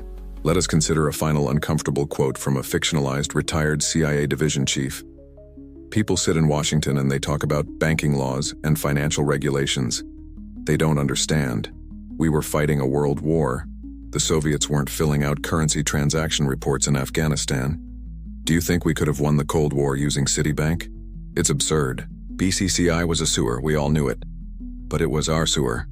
We used it to run the Russians out of Asia. And if that meant we had to hold our noses while Noriega and a few terrorists used it too, that was a price we were more than willing to pay. Some people are paid to enforce the law. We were paid to win. It was our sewer. That single phrase explains everything. The CIA's protection of BCCI was not a matter of incompetence or oversight. It was a conscious choice. They saw the bank not as a threat, but as a weapon, and were willing to accept a tremendous amount of collateral damage to keep that weapon in their hands. The final, devastating meta-commentary is about the true meaning of institutional corruption. The CIA was not corrupt in the sense that its officers were taking bribes from Aga Hassan Abedi. The corruption was deeper, more insidious. It was a corruption of mission. The agency was created to protect the United States from foreign threats. But in the case of BCCI, it actively enabled a foreign threat because it had become operationally dependent on it. By withholding what it knew from the proper law enforcement and regulatory bodies, the CIA allowed the bank's cancer to metastasize for at least another 5 years. It placed the needs of its own secret operations above the integrity of the entire Western financial system. This was the ultimate betrayal. A quiet, bureaucratic cover-up that would have devastating consequences for millions of people around the world, all justified in the name of national security. While the CIA was busy burying its own intelligence on BCCI to protect its covert operations, another powerful institution on the other side of the Atlantic was about to come face to face with the same ugly truth. The Bank of England, the centuries-old bastion of the British financial system, was legally the primary regulator for BCCI's sprawling global empire. For years it had operated with a light touch, a gentleman's agreement approach to supervision that was wholly inadequate for dealing with an entity like BCCI. But by 1990, the stench was becoming too strong to ignore. The Sea Chase indictment in Florida had been a global embarrassment, and whispers from BCCI's own auditors at Price Waterhouse were turning into shouts of alarm. Faced with a looming crisis that threatened the reputation of the entire city of London, the Bank of England finally commissioned a secret, deep-dive investigation. The resulting report, codenamed Sandstorm, would tell them everything they needed to know, and they would do everything in their power to bury it. The Sandstorm investigation was outsourced to Price Waterhouse, the same firm that had been so spectacularly deceived for over a decade. But this time, their mandate was different. This wasn't a routine audit. This was a forensic investigation, armed with the full authority of the Bank of England. The accountants were now ordered to tear the bank apart, to follow every suspicious transaction to its end, and to answer one terrifying question. Was the bank salvageable? For several months, the PW team worked in absolute secrecy, digging through the layers of deceit that had protected BCCI for so long. In the spring of 1990, they delivered their findings to the governor of the Bank of England. The Sandstorm report was apocalyptic. It was the official confirmation of every rumor and every investigator's darkest suspicion. The report stated, in the unequivocal language of forensic accounting, that BCCI was riddled with widespread and complex fraud. It confirmed the existence of a bank within a bank used to hide illicit transactions and siphon off funds. It detailed a horrifying landscape of fictitious loans, unrecorded deposits, and a multi-billion-dollar black hole of losses that had been systematically concealed for years. The report's conclusion was stark and unavoidable.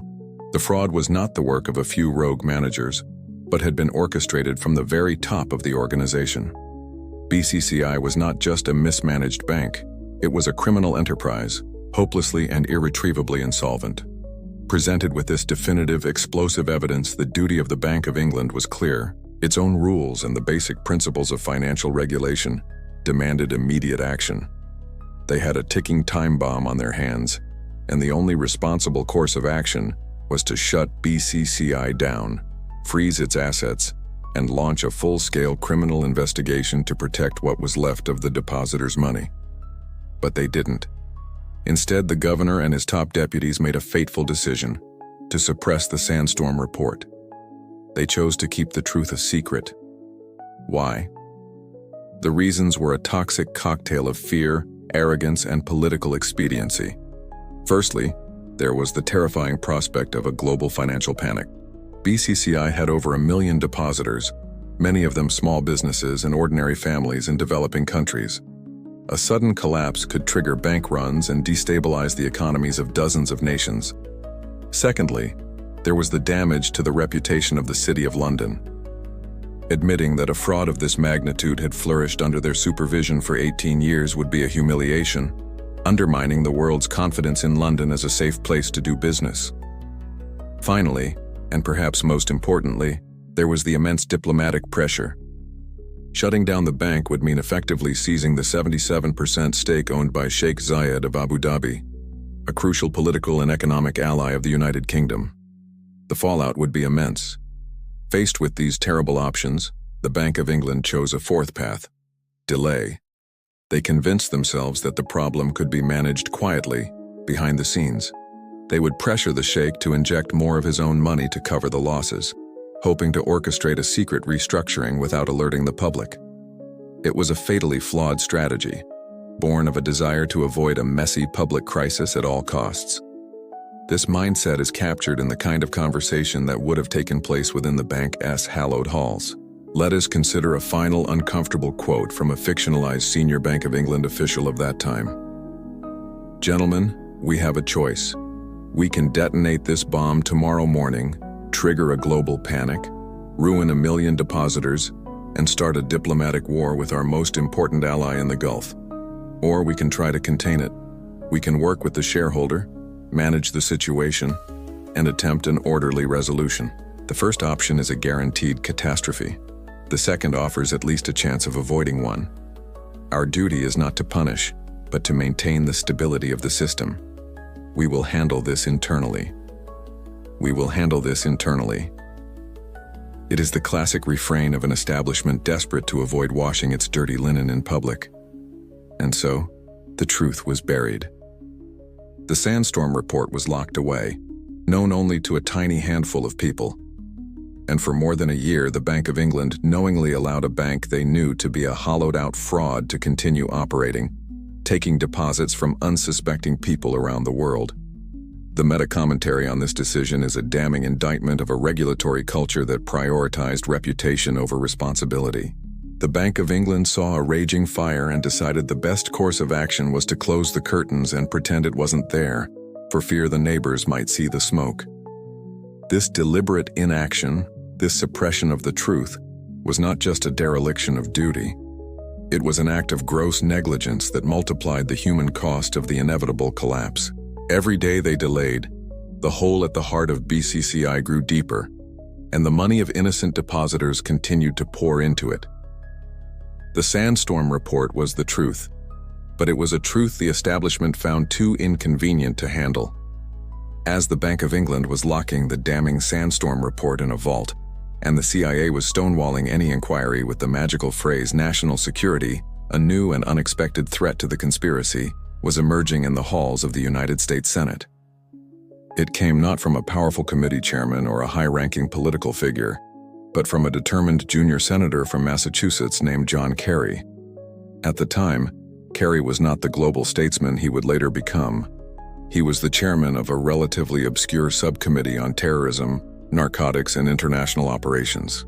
But from that small platform, he would launch the first and for a long time the only official investigation that was genuinely interested in uncovering the full truth of the BCCI affair, a lonely crusade that would put him on a collision course with the most powerful and secretive elements of his own government.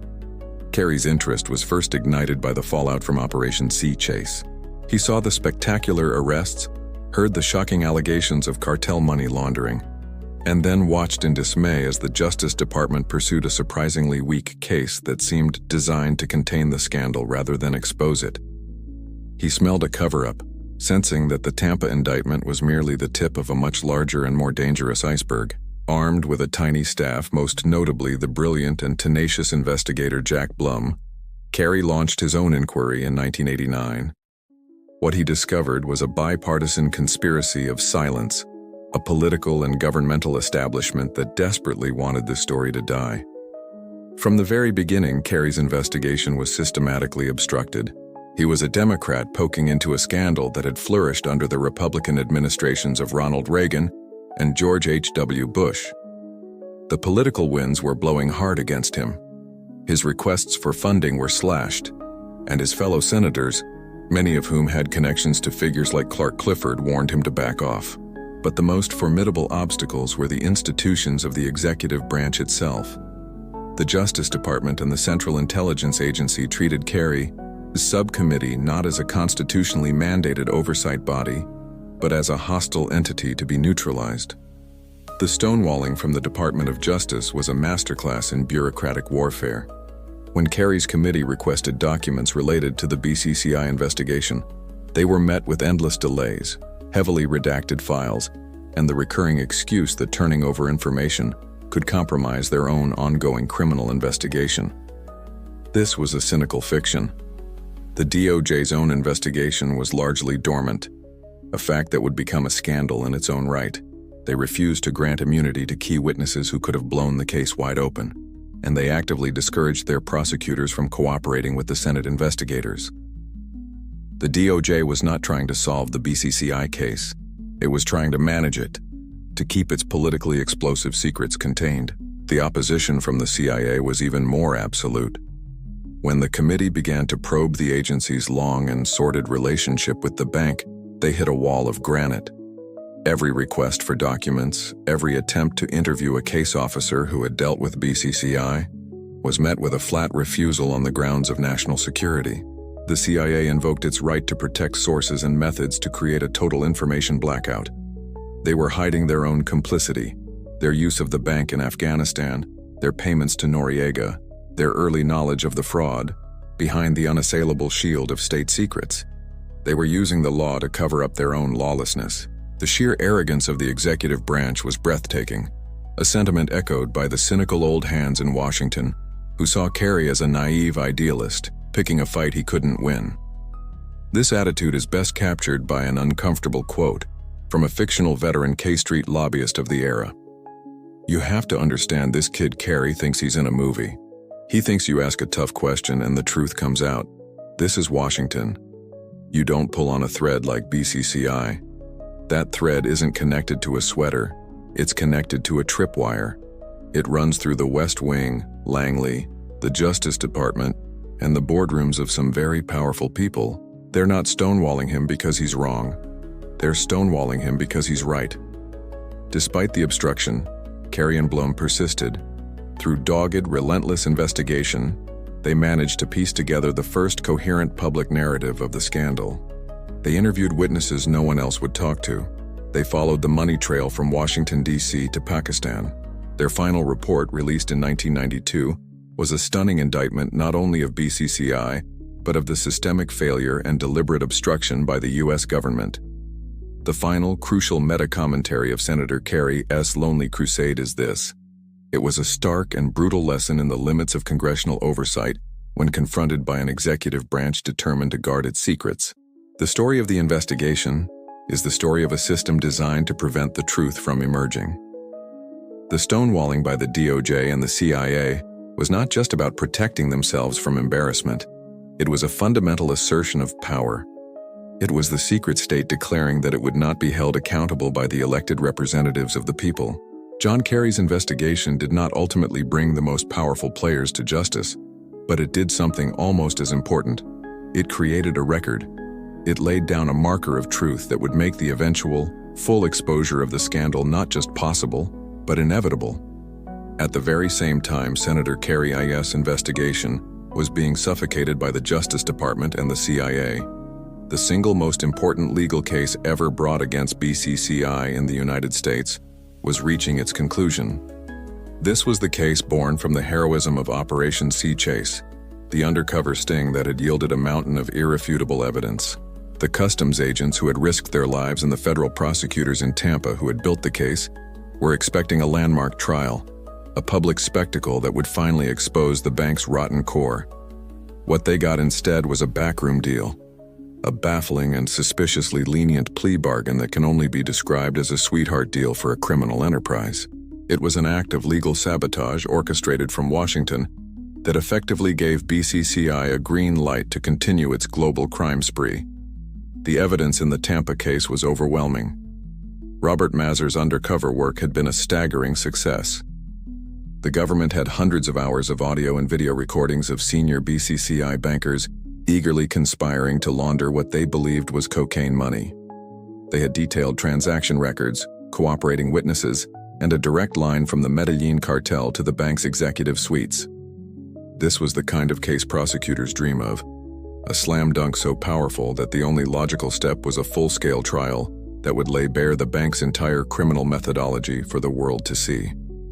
A conviction seemed not just likely but inevitable, and with it the expectation was that BCCI would receive the corporate death penalty, the revocation of its license to operate in the United States. But as the trial date approached in early 1990, something strange happened. Top officials from the Department of Justice's headquarters in Washington, D.C., the same officials who were stonewalling Senator Kerry, intervened. They effectively took control of the case from the local U.S. Attorney's office in Tampa, and their goal was not to prosecute, but to negotiate. Without consulting the customs agents who had built the case, these Maine justice officials offered BCCI a plea bargain. The terms were so shockingly favorable to the bank that they amounted to a get-out-of-jail-free card. First, the financial penalty. BCCI agreed to plead guilty and forfeit just $15.3 million to a bank with a reported $20 billion in assets. This was not a punishment. It was a rounding error. It was a pittance compared to the hundreds of millions, if not billions, in drug money the bank had laundered. It was seen by many as simply the cost of doing business. Second, and far more importantly, the deal allowed BCCI to keep its precious license to operate in the United States. The bank that had been caught red-handed serving as the financial engine for the cocaine trade was, according to the U.S. Justice Department, still fit to conduct business on American soil.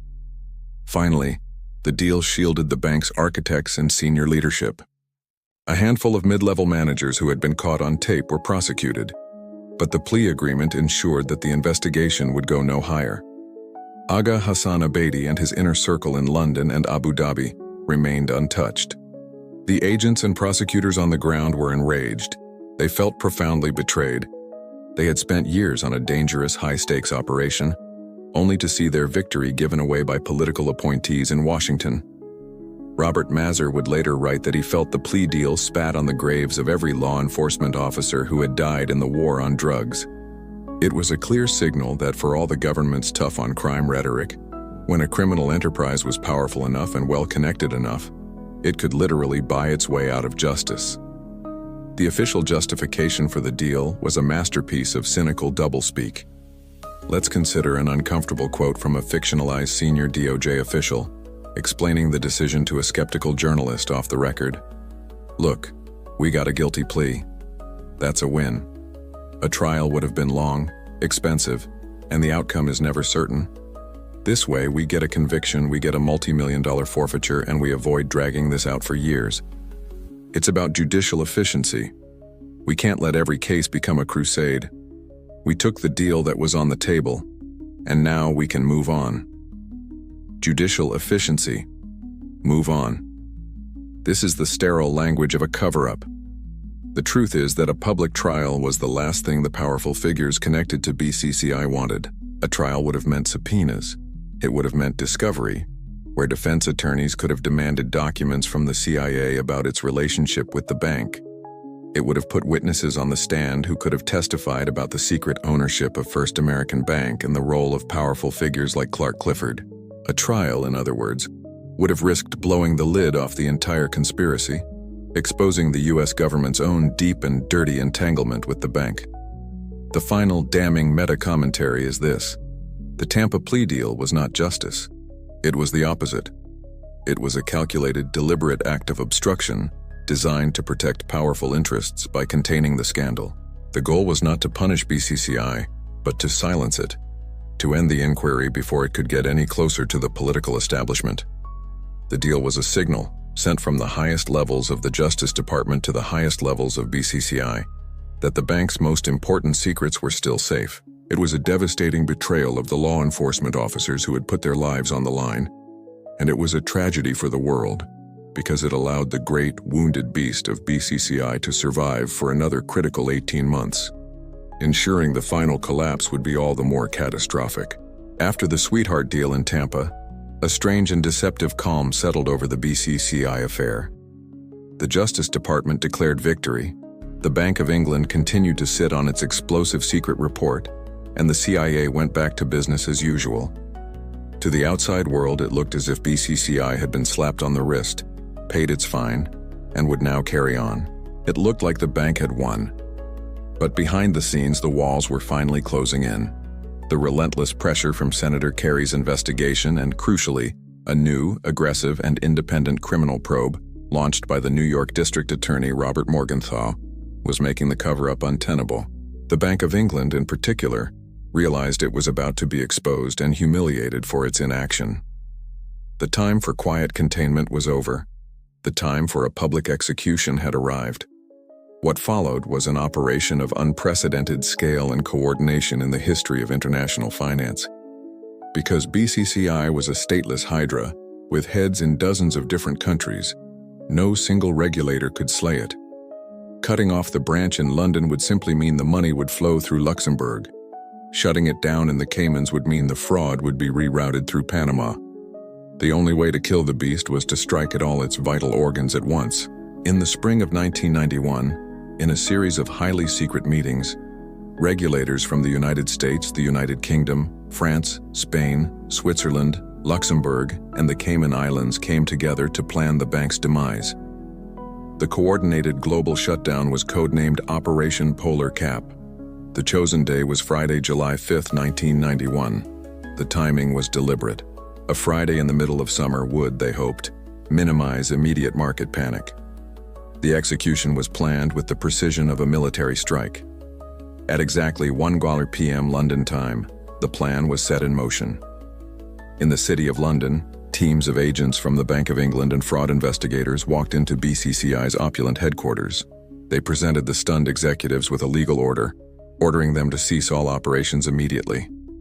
Employees were told to step away from their computers. Phone lines were cut. The doors were locked from the inside, and every file, every computer tape, every telex record was seized. Simultaneously, across the world, the same scene was playing out. In Luxembourg, regulators swept into the offices that served as the bank's legal heart. In the Cayman Islands, authorities seized the records of the infamous branch that served as the bank's criminal soul. In New York, in Paris, in Madrid, the doors were locked, the assets were frozen, and closure notices were slapped on the glass doors. It was a global financial blitzkrieg. In the space of a single hour, a bank with over 400 branches in 78 countries, a bank that held the deposits of over 1 million people, a bank that had corrupted governments and serviced terrorists for nearly 2 decades, simply ceased to exist. The immediate effect was shock and chaos. For most of BCCI's employees and its legitimate customers, the shutdown came as a complete surprise. They had no idea that the institution they worked for or banked with was a hollowed-out fraud. One moment they were processing transactions, the next they were being told to pack their personal belongings and leave the building. Their careers and, for the customers, their life savings, now in a state of absolute limbo. The surreal nature of that day is best captured by the accounts of those who lived through it. Let's imagine an uncomfortable quote from a mid-level BCCI employee in London, describing the moment the regulators arrived. "We were just back from lunch. It was a normal Friday. Suddenly these men in dark suits came in. Very quiet, very polite, but with dead eyes. They went straight to the manager's office. A few minutes later, the manager comes out. His face is as white as a sheet, and he says, The Bank of England has taken control of the bank. We are closed. Just like that. I had a mortgage with the bank. My pension was tied to it. We all thought we were part of this great third world institution, this family Abidi always talked about. In that moment, we realized we weren't a family. We were just props in a crime scene. This was the end of the line. The global raid was a spectacular, and in many ways, a deeply satisfying display of coordinated regulatory power. But here is the final, uncomfortable meta-commentary on this dramatic event. The shutdown of BCCI was not an act of proactive justice. It was a desperate act of damage control. The regulators and governments who coordinated this dramatic takedown were the very same ones who had ignored, enabled, or actively used the bank for years. They were not acting to prevent a crime. They were acting to contain a crime scene long after the criminals had fled and the bodies were buried. The dramatic raids were not a sign of the system working. They were a tacit, global admission of the system's catastrophic failure. The doors to the bank were finally locked, but as the world would soon discover, the vault was already empty. The dramatic synchronized raids of July 5, 1991 were only the beginning.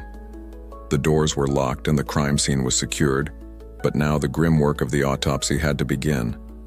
A team of liquidators and forensic accountants, primarily from the firm Touche Ross, were appointed to descend into the wreckage of BCCI.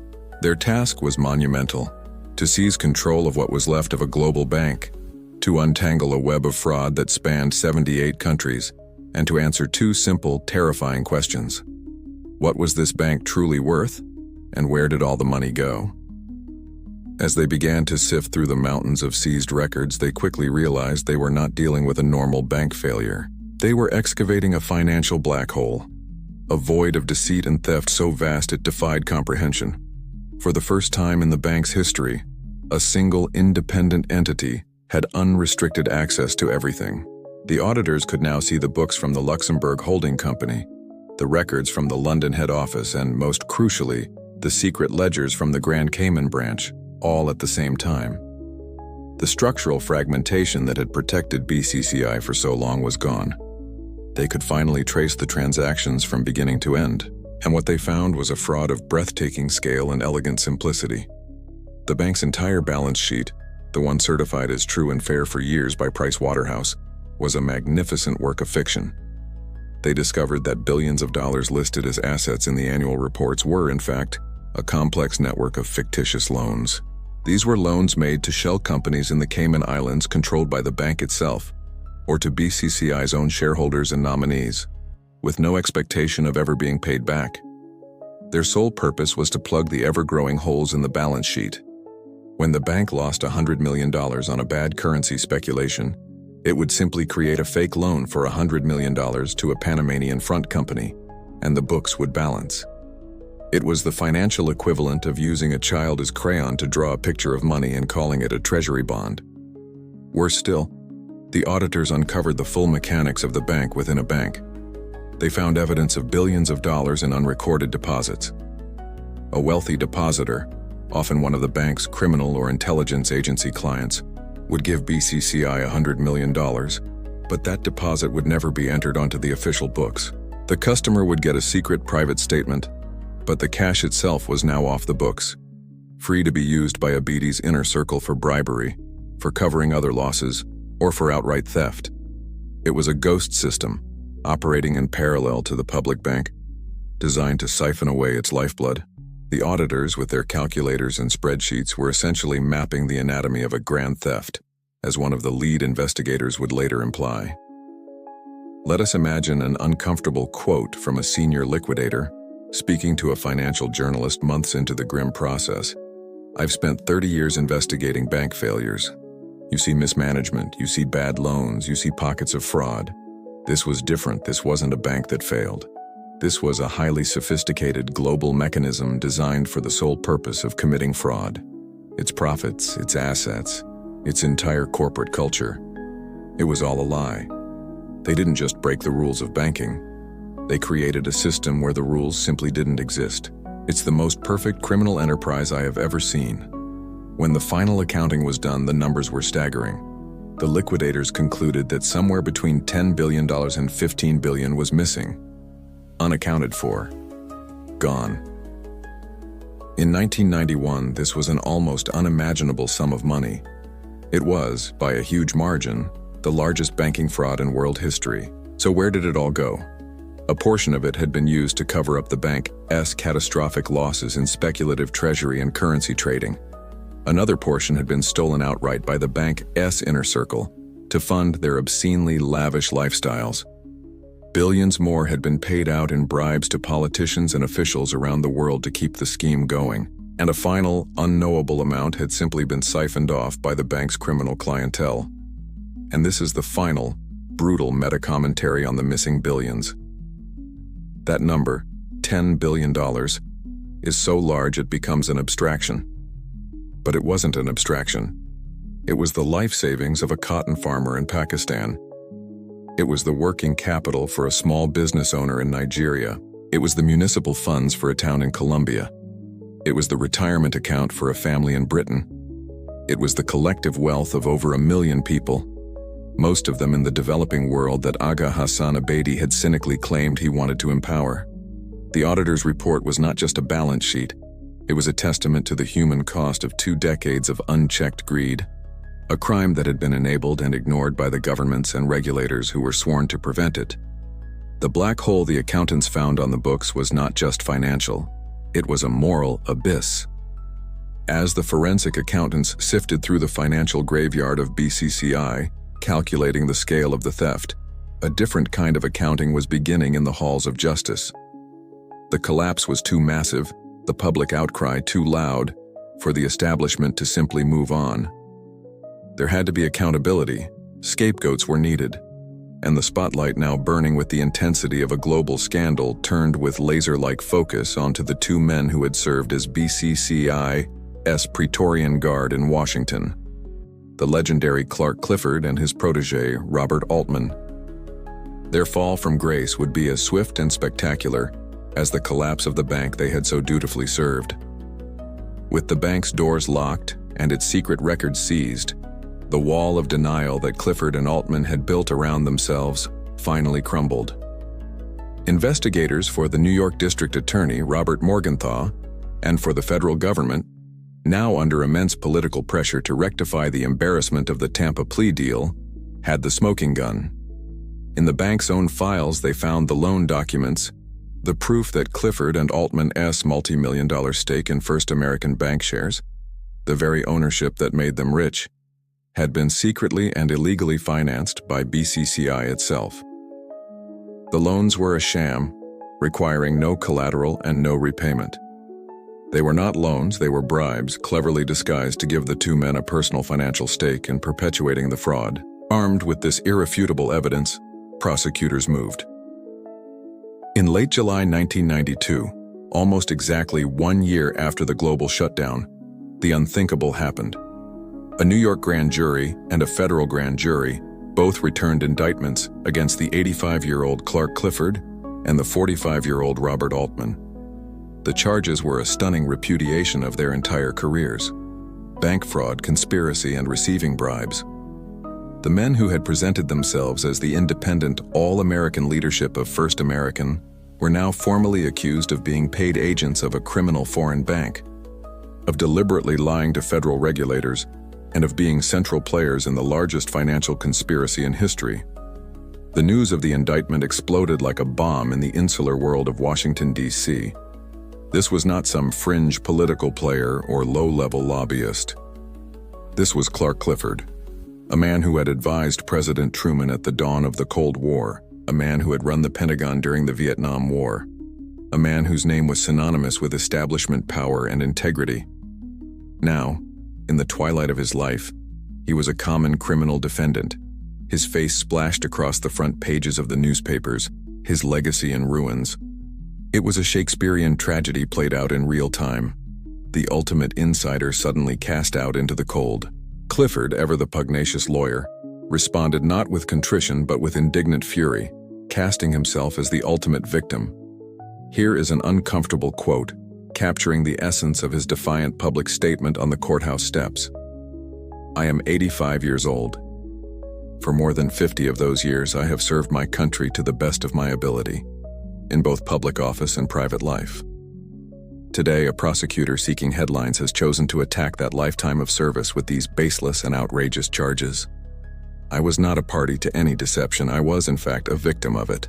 I intend to fight these scurrilous allegations with every fiber of my being, and I am supremely confident that I will be fully vindicated and my good name will be cleared. But his name would not be cleared. Clifford's health, already frail, declined rapidly under the strain of the indictment. He was ultimately declared medically unfit to stand trial. He would die a few years later, his towering legacy forever stained by the BCCI affair. His partner, Robert Altman, did go to trial in a lengthy and complex case. Altman's defense was a masterpiece of legal maneuvering. He portrayed himself as a brilliant but naive young lawyer who, like everyone else, had been deceived by the sophisticated international criminals at BCCI. In a stunning verdict that shocked prosecutors, he was acquitted on all charges. And this is the final cynical meta-commentary on the fall of Washington's power brokers.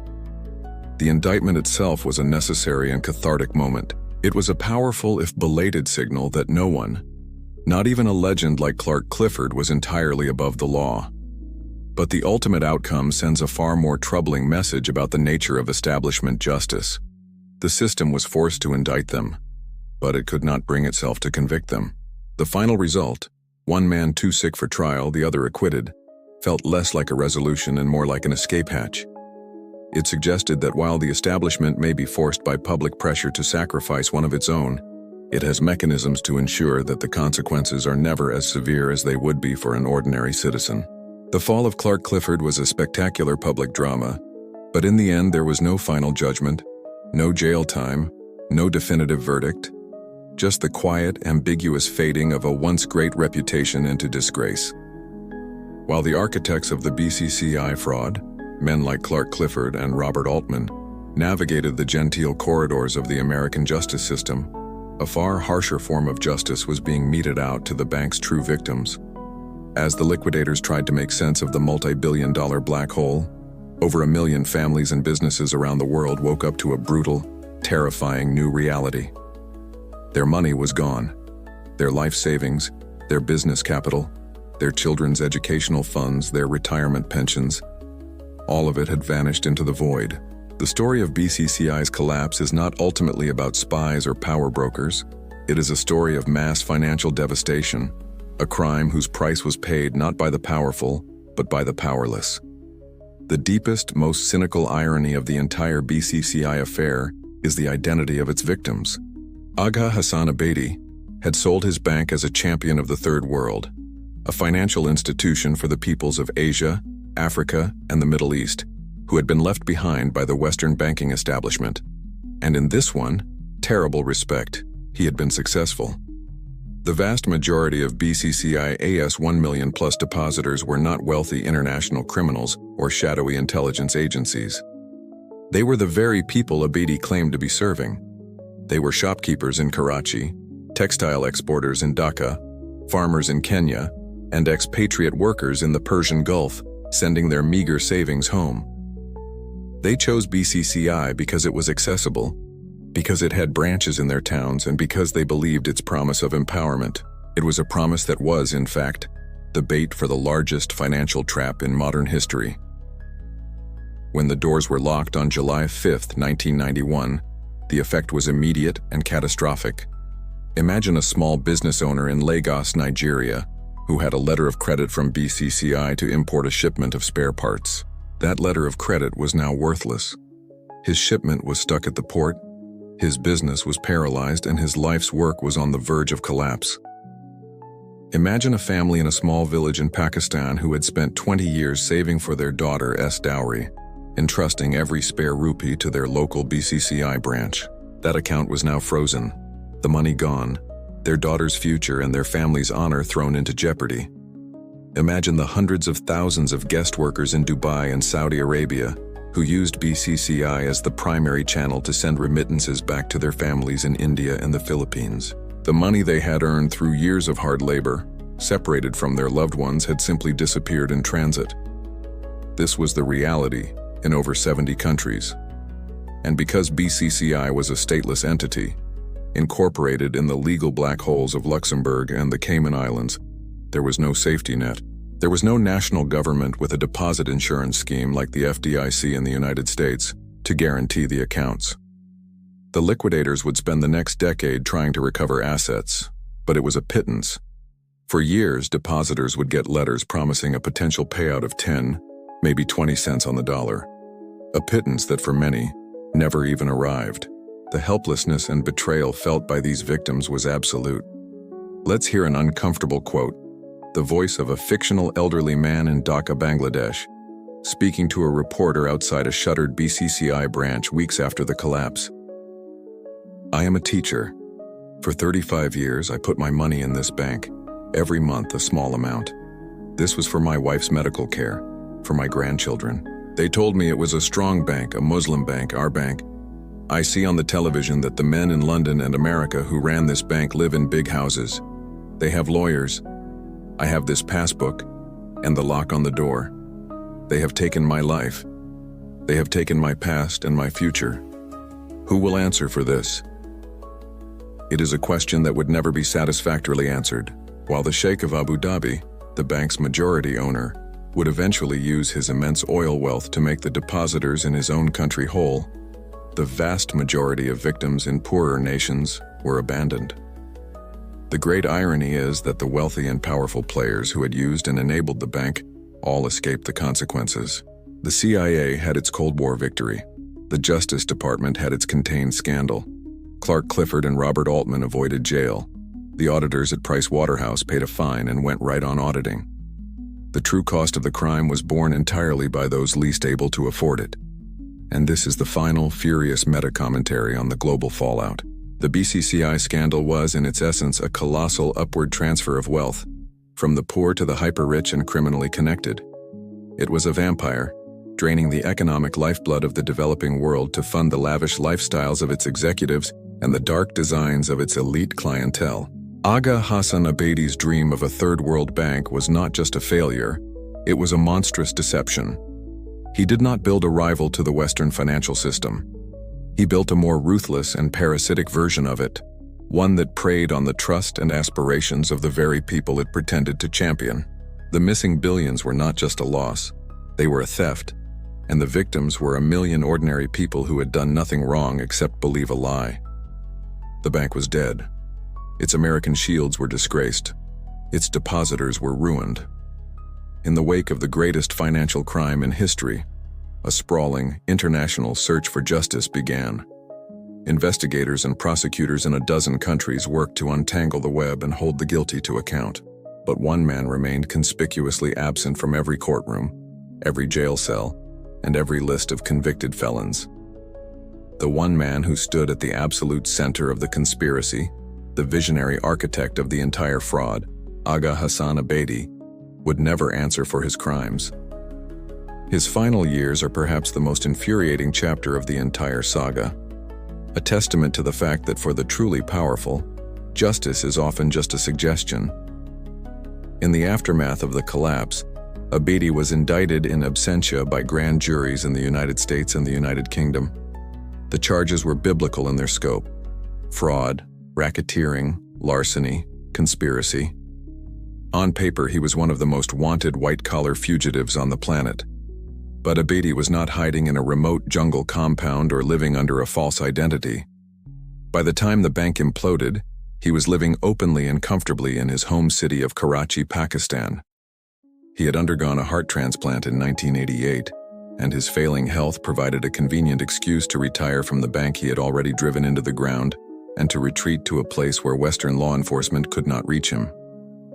The governments of the US and the UK formally demanded his extradition.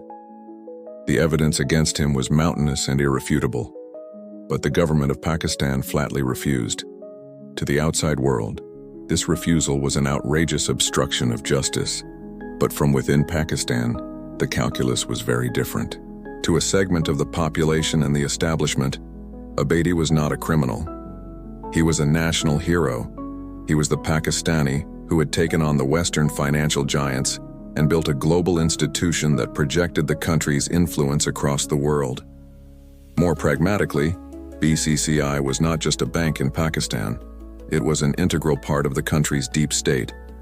It had financed everything from the country's secret nuclear program to the covert operations of its powerful intelligence agency, the ISI. Abedi didn't just have friends in high places, he owned the high places.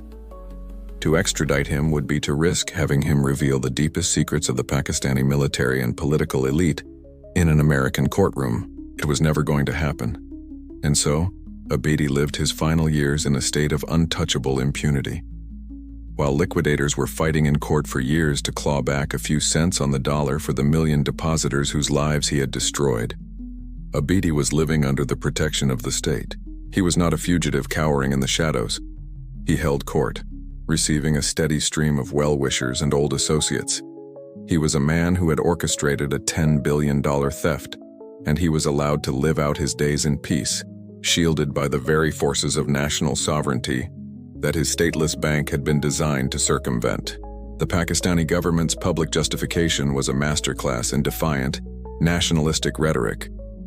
Let us consider an uncomfortable quote reflecting the official Pakistani stance at the time.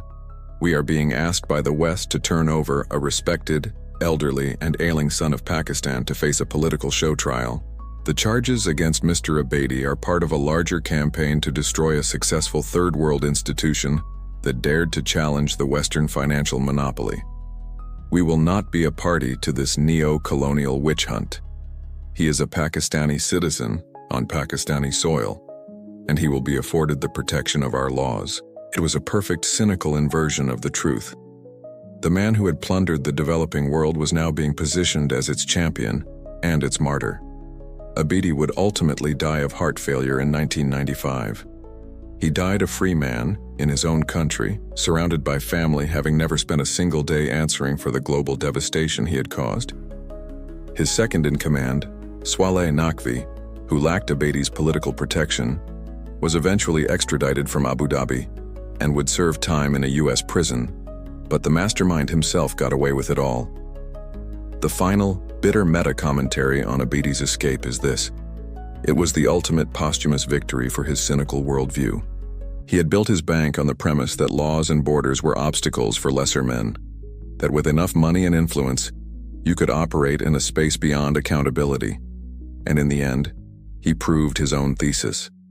He used the laws and the sovereignty of a nation-state as his final shield, turning the international legal system into a joke. His story demonstrates the fundamental weakness of global justice. For all the talk of international law, when a criminal is sufficiently intertwined with the power structure of a sovereign nation, they become untouchable.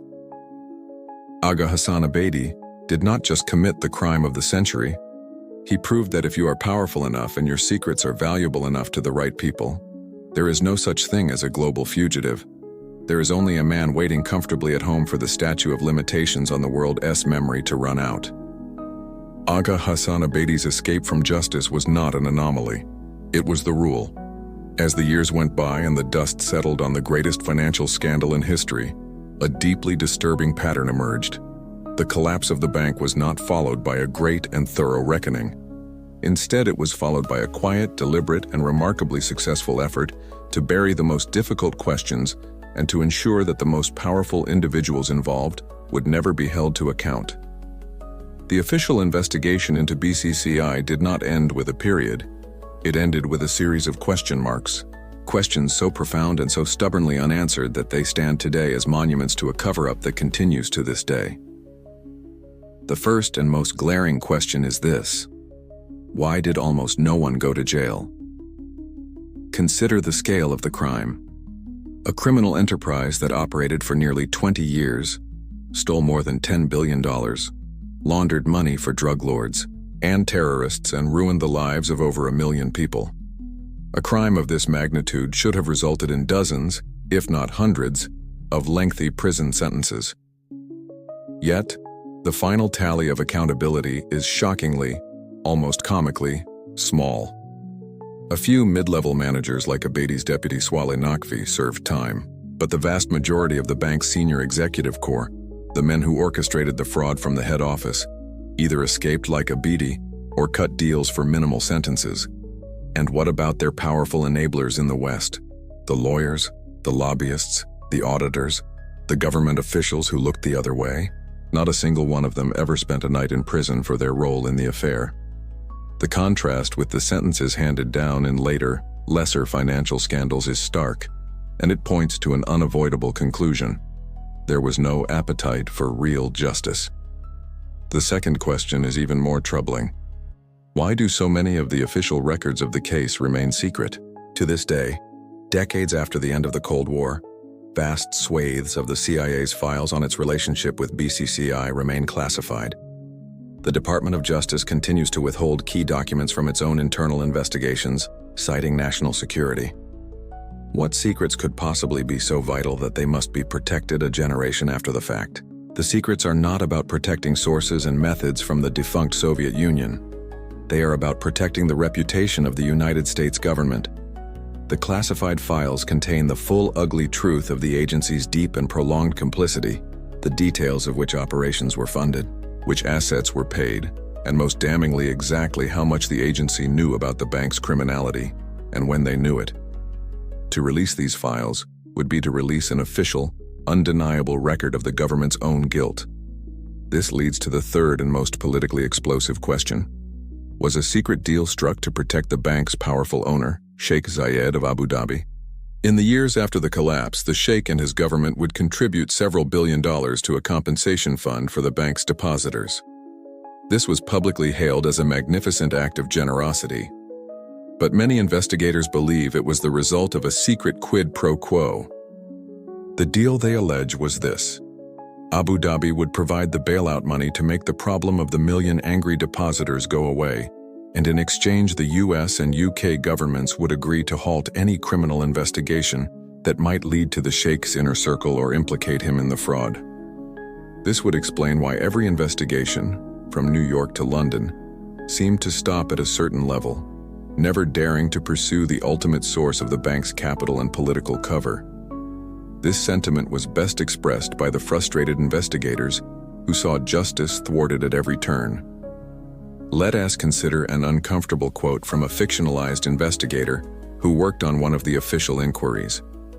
We would follow a money trail, and it would lead to a senior executive. We would follow that trail, and it would lead towards the shareholders. And then a call would come down from Main Justice or from across the pond. Suddenly, the cooperation would dry up. Documents would become unavailable. The message was unspoken, but it was crystal clear. You can have the bank, but you can't have the people behind the bank. This was never about justice. This was about damage control on a global scale. These unanswered questions, taken together, form the unmistakable outline of a cover-up. The lack of prosecutions, the classified documents, the protected shareholder, they all point to a single, overarching conclusion. The full, unvarnished story of BCCI, with its toxic blend of high finance, espionage, and political corruption, was simply too damaging for the Western establishment to allow it to be told. And so, we arrive at the final meta-commentary on the aftermath of the affair. The BCCI scandal did not expose a failure of the justice system. It exposed the fact that there are two justice systems. One is for the rest of us. The other is a private, unwritten system for the powerful, the wealthy, and the state itself. The goal of this second system is not to determine guilt or innocence, but to manage narratives, to protect institutions, and to ensure that the truly devastating secrets remain buried. The quiet, unsatisfying end of the BCCI affair was not a miscarriage of justice. It was the system working exactly as it was designed to. The lingering questions are not a mystery to be solved. They are the ghost of a truth that was deliberately and professionally executed. In the rubble of the BCCI collapse, amid the unanswered questions and the travesties of justice, something new began to grow. While the powerful criminals who orchestrated the fraud walked free, the scandal itself became a potent political weapon, the perfect crisis to justify a prepackaged solution. The public, horrified by the stories of looted savings and laundered drug money, demanded action, They cried out for the loopholes to be closed and for the system to be fixed, so that a monster like BCCI could never rise again. And the governments of the world, particularly the United States, were only too happy to oblige. The great dark and deeply ironic legacy of the Bank of Credit and Commerce International is that its crimes were used as the primary excuse to build a global system of financial surveillance and to effectively abolish the very concept of financial privacy for ordinary citizens. It was a classic case of problem, reaction, solution. The problem was BCCI, a terrifying example of how offshore secrecy and lax regulations could be exploited by criminals and terrorists. The reaction was a wave of public fear and political outrage. The solution, rolled out over the course of the 1990s, was a new world order in banking, a sweeping set of laws and regulations that fundamentally transformed the relationship between individuals, their money, and the state. The era of banking secrecy was declared over. The era of mass financial surveillance had begun. The first pillar of this new system was the principle of Know Your Customer, or KYC. Before BCCI, if you wanted to open a bank account, it was a relatively private affair. But in the post-BCCI world, banks were transformed from simple service providers into deputized agents of state surveillance. They were now legally mandated to conduct extensive due diligence on every single customer, to verify their identity, to understand the source of their wealth, and to continuously monitor their transactions for anything that might be deemed suspicious. The burden of proof was shifted. You were no longer presumed to be a legitimate customer. You had to prove you weren't a criminal. The second pillar was the global anti-money laundering, or AML regime. Using BCCI as the textbook example of what needed to be stopped, the United States championed a set of international standards that required banks to actively police their own clients. The centerpiece of this system was the Suspicious Activity Report, or SAR. If a transaction seemed unusual to the bank, if it was too large, if it went to a high-risk country, if it didn't fit your established pattern of behavior, the bank was now legally required to file a secret report on you to a government intelligence unit, often without your knowledge. Refusal to comply could result in massive fines or even criminal charges for the bank itself. In effect, every bank teller and compliance officer became a potential government informant. The final pillar was a coordinated, brute force assault on the world's financial secrecy havens. Countries like the Cayman Islands, Luxembourg, and Switzerland, which had built their economies on the promise of confidentiality, were now targeted. Under immense political and economic pressure from Washington, they were forced to tear down their secrecy laws, to sign information-sharing treaties, and to open their books to foreign tax and law enforcement agencies. The entire concept of a sovereign nation's right to set its own banking laws was sacrificed on the altar of fighting the next BCCI. The irony of this crusade was staggering. The CIA and other Western intelligence agencies had used and protected BCCI for years, precisely because its opacity made it the perfect tool for their own secret, off-the-books operations. Now the spectacular public implosion of their covert banking partner was being used as the moral justification to create a system of global transparency that would, in theory, make such secret funding impossible. It was a breathtaking act of political jiu-jitsu. This sweeping expansion of state power was, of course, sold as a necessary tool to fight crime and terrorism. But for civil liberties advocates, it was a classic bait and switch. This sentiment is best expressed in an uncomfortable quote from a fictional, world-weary privacy lawyer from that time. They held up this great bogeyman, BCCI, and said, "We have to stop this." And everyone applauded. No one asked what we were giving up in return. They used a crime committed by the most powerful elites, spies, billionaires, and dictators, as an excuse to seize the financial privacy of every single ordinary person on the planet. The rules were never meant for the true elites. They have lawyers and accountants to navigate the new system. The rules were meant for you. We were so busy demanding they lock the doors to the executive suite that we didn't notice they were putting a surveillance camera in every bedroom. And that is the final, chilling meta-commentary on this particular legacy. The ultimate outcome of the BCCI scandal was not justice for the victims or punishment for the perpetrators. It was the construction of a permanent global architecture of financial surveillance. In the name of preventing another criminal bank from rising, BCCI The governments of the world gave themselves the power to monitor virtually every significant financial transaction that crosses a border. The scandal created the political will to connect the world's banking systems not just for commerce, but for surveillance. The great, uncomfortable reality is that we are all, in a sense, living in the world that BCCI built. Not its world of criminality and secrecy, but the world of the state's reaction to it. A world where the default assumption is that your money is not truly your own private business. The official story of BCCI, the one you will find in the sanitized histories of global finance, is that it was a singular anomaly, a uniquely corrupt and mismanaged institution, a 1 in a billion cancer that was, after a long and difficult battle, successfully located and excised from the body of the international banking system. The laws that followed, the global surveillance regime we now live under, were the chemotherapy required to ensure the disease never returned. It is a comforting story. It has a beginning, a middle, and an end. It suggests the system, however flawed, eventually worked. And it is a complete and utter lie. The uncomfortable reality is that BCCI was not an anomaly. It was a prototype. It was not the end of an era of financial crime. It was the proof of concept for a new one. The bank is dead, but its ghost is everywhere. To understand this, you must look past the name BCCI and see the model it pioneered.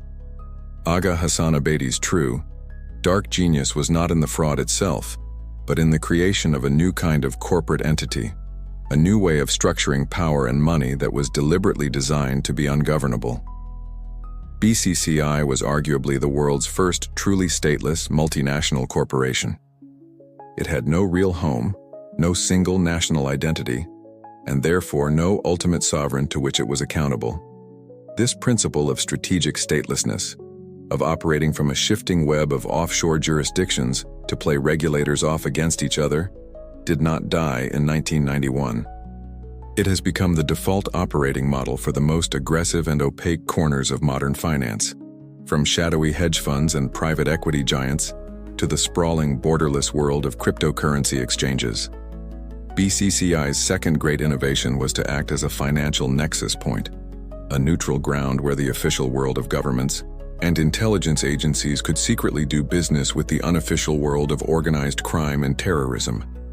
The bank proved that there was a massive, untapped market for an institution willing to service both sides, to launder a drug lord's money on a Tuesday and facilitate a CIA wire transfer on a Wednesday.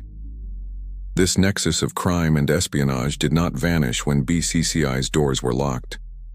It simply became more decentralized and sophisticated. Today, that role is played not by a single monolithic bank, but by a network of boutique law firms, private intelligence contractors, and discreet financial advisories that specialize in providing deniability for their powerful clients. Finally, BCCI pioneered the use of weaponized complexity.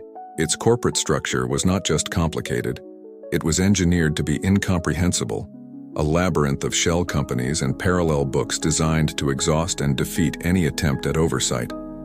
This too has become a foundational principle of the modern shadow economy. We see it in the revelations of massive data leaks like the Panama Papers, which expose webs of offshore entities so tangled that they are functionally immune to taxation or legal judgment. Complexity is no longer a sign of a global business.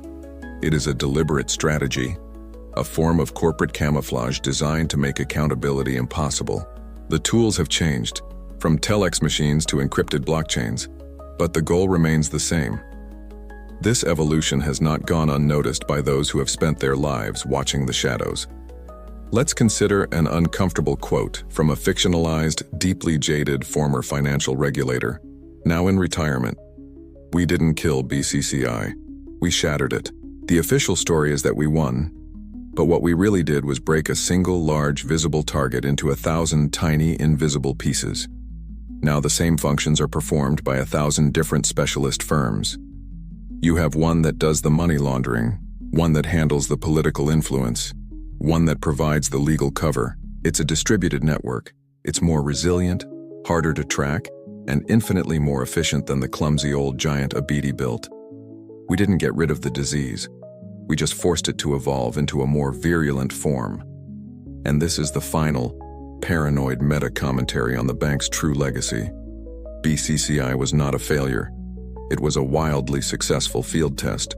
It showed the world's financial and political elites a new way to operate, a new model for conducting business and geopolitics beyond the reach of voters, regulators, and the rule of law.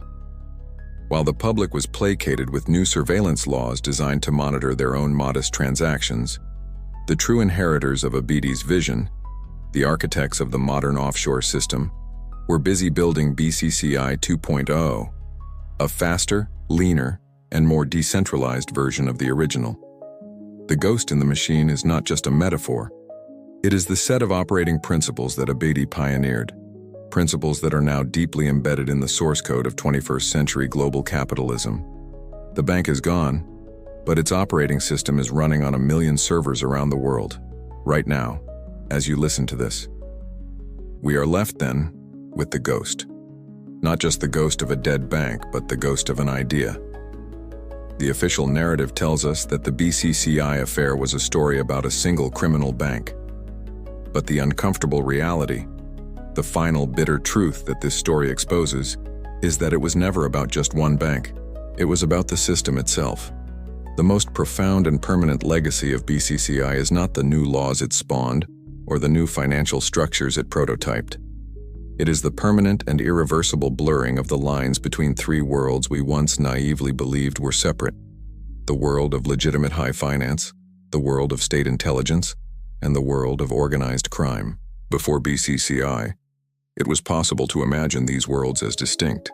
There were bankers in skyscrapers, spies in the shadows, and criminals in the underworld. We understood that they might occasionally interact at the fringes, but we saw them as fundamentally different ecosystems operating by different rules. BCCI was the cataclysmic event that shattered that illusion forever. It was not a bridge between these worlds. It was the sprawling 5-star hotel where they all checked in, held conventions, and realized they were in the same business. The business of moving money and power beyond the reach of the law. Think back through the evidence. The same financial instruments, letters of credit, correspondent accounts, shell corporations, used by the legitimate side of BCCI to finance international trade, high finance, were the exact same instruments used by the CIA, state intelligence, to fund the Afghan proxy war, and the exact same instruments used by the Medellin cartel, organized crime, to launder its cocaine profits. It was all just paperwork. The moral character of the client was irrelevant. The only thing that mattered was the transaction. Consider the players.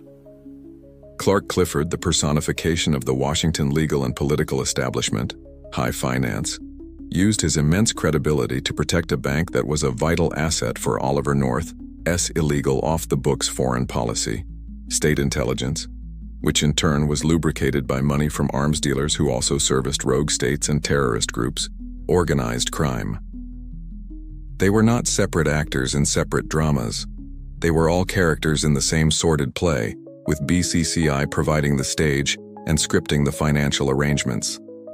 This convergence is the true, uncomfortable reality that we inherited from this scandal. The BCCI affair was the moment the world was forced to see that the global financial system is not a neutral utility. It is a weapon, and it is a weapon that is wielded with equal skill by the central banker, the clandestine operative, and the crime lord. They are all drawing from the same armory. The idea that there is a firewall between the legitimate economy and the shadow economy is perhaps the most dangerous fiction of our time. BCCI proved they are two sides of the same debased coin. And so we arrive at our final uncomfortable quote, a closing thought from your narrator on the nature of the world that BCCI revealed. We want to believe that the system is sound, that criminals are the exception, and that our protectors are righteous. The story of BCCI is a multi-billion-dollar receipt proving that this is a fantasy. It teaches us that the real map of power is not a map of nations or corporations, but a map of networks. And in these networks, the spy, the banker, the terrorist, and the politician do not see each other as enemies. They see each other as colleagues in the great unspoken business of managing the world as it is. not as we are told it is. They are all members of the same club, and we are not in it. The lines are not blurred. The lines were never there. That is the final secret that was buried in the rubble of BCCI. The bank's collapse did not restore order. It merely revealed the true, chaotic, and deeply compromised nature of the order that had existed all along. We now live permanently in the world that BCCI exposed. A world where the only thing that truly separates a covert intelligence operation from a criminal conspiracy is a government seal of approval. So, what is the final lesson of this sprawling, cynical history? The story of BCCI ends not with a clean resolution, but with the haunting ambiguity of a cover-up. We are left with the uncomfortable reality that the world's most powerful governments, regulators, and intelligence agencies were not the heroes of this story, but its enablers. The financial architecture they built in the wake of the scandal, a world of total surveillance, was not a guarantee of safety, but a tool of control, a solution that punished the public for the sins of the elite. This podcast is a synthesis, an attempt to connect the dots on a history that many would prefer we forget. The facts are real, but the narrative is designed to expose the paradoxes and the moral compromises that official histories are written to conceal. We encourage you to dig deeper, to read the reports, and to ask your own questions about the nexus of money and power that secretly governs our world. Because the story of BCCI is not over. Its ghost is still in the machine, and that's the truth they tried to bury. Until next time, always question the official story.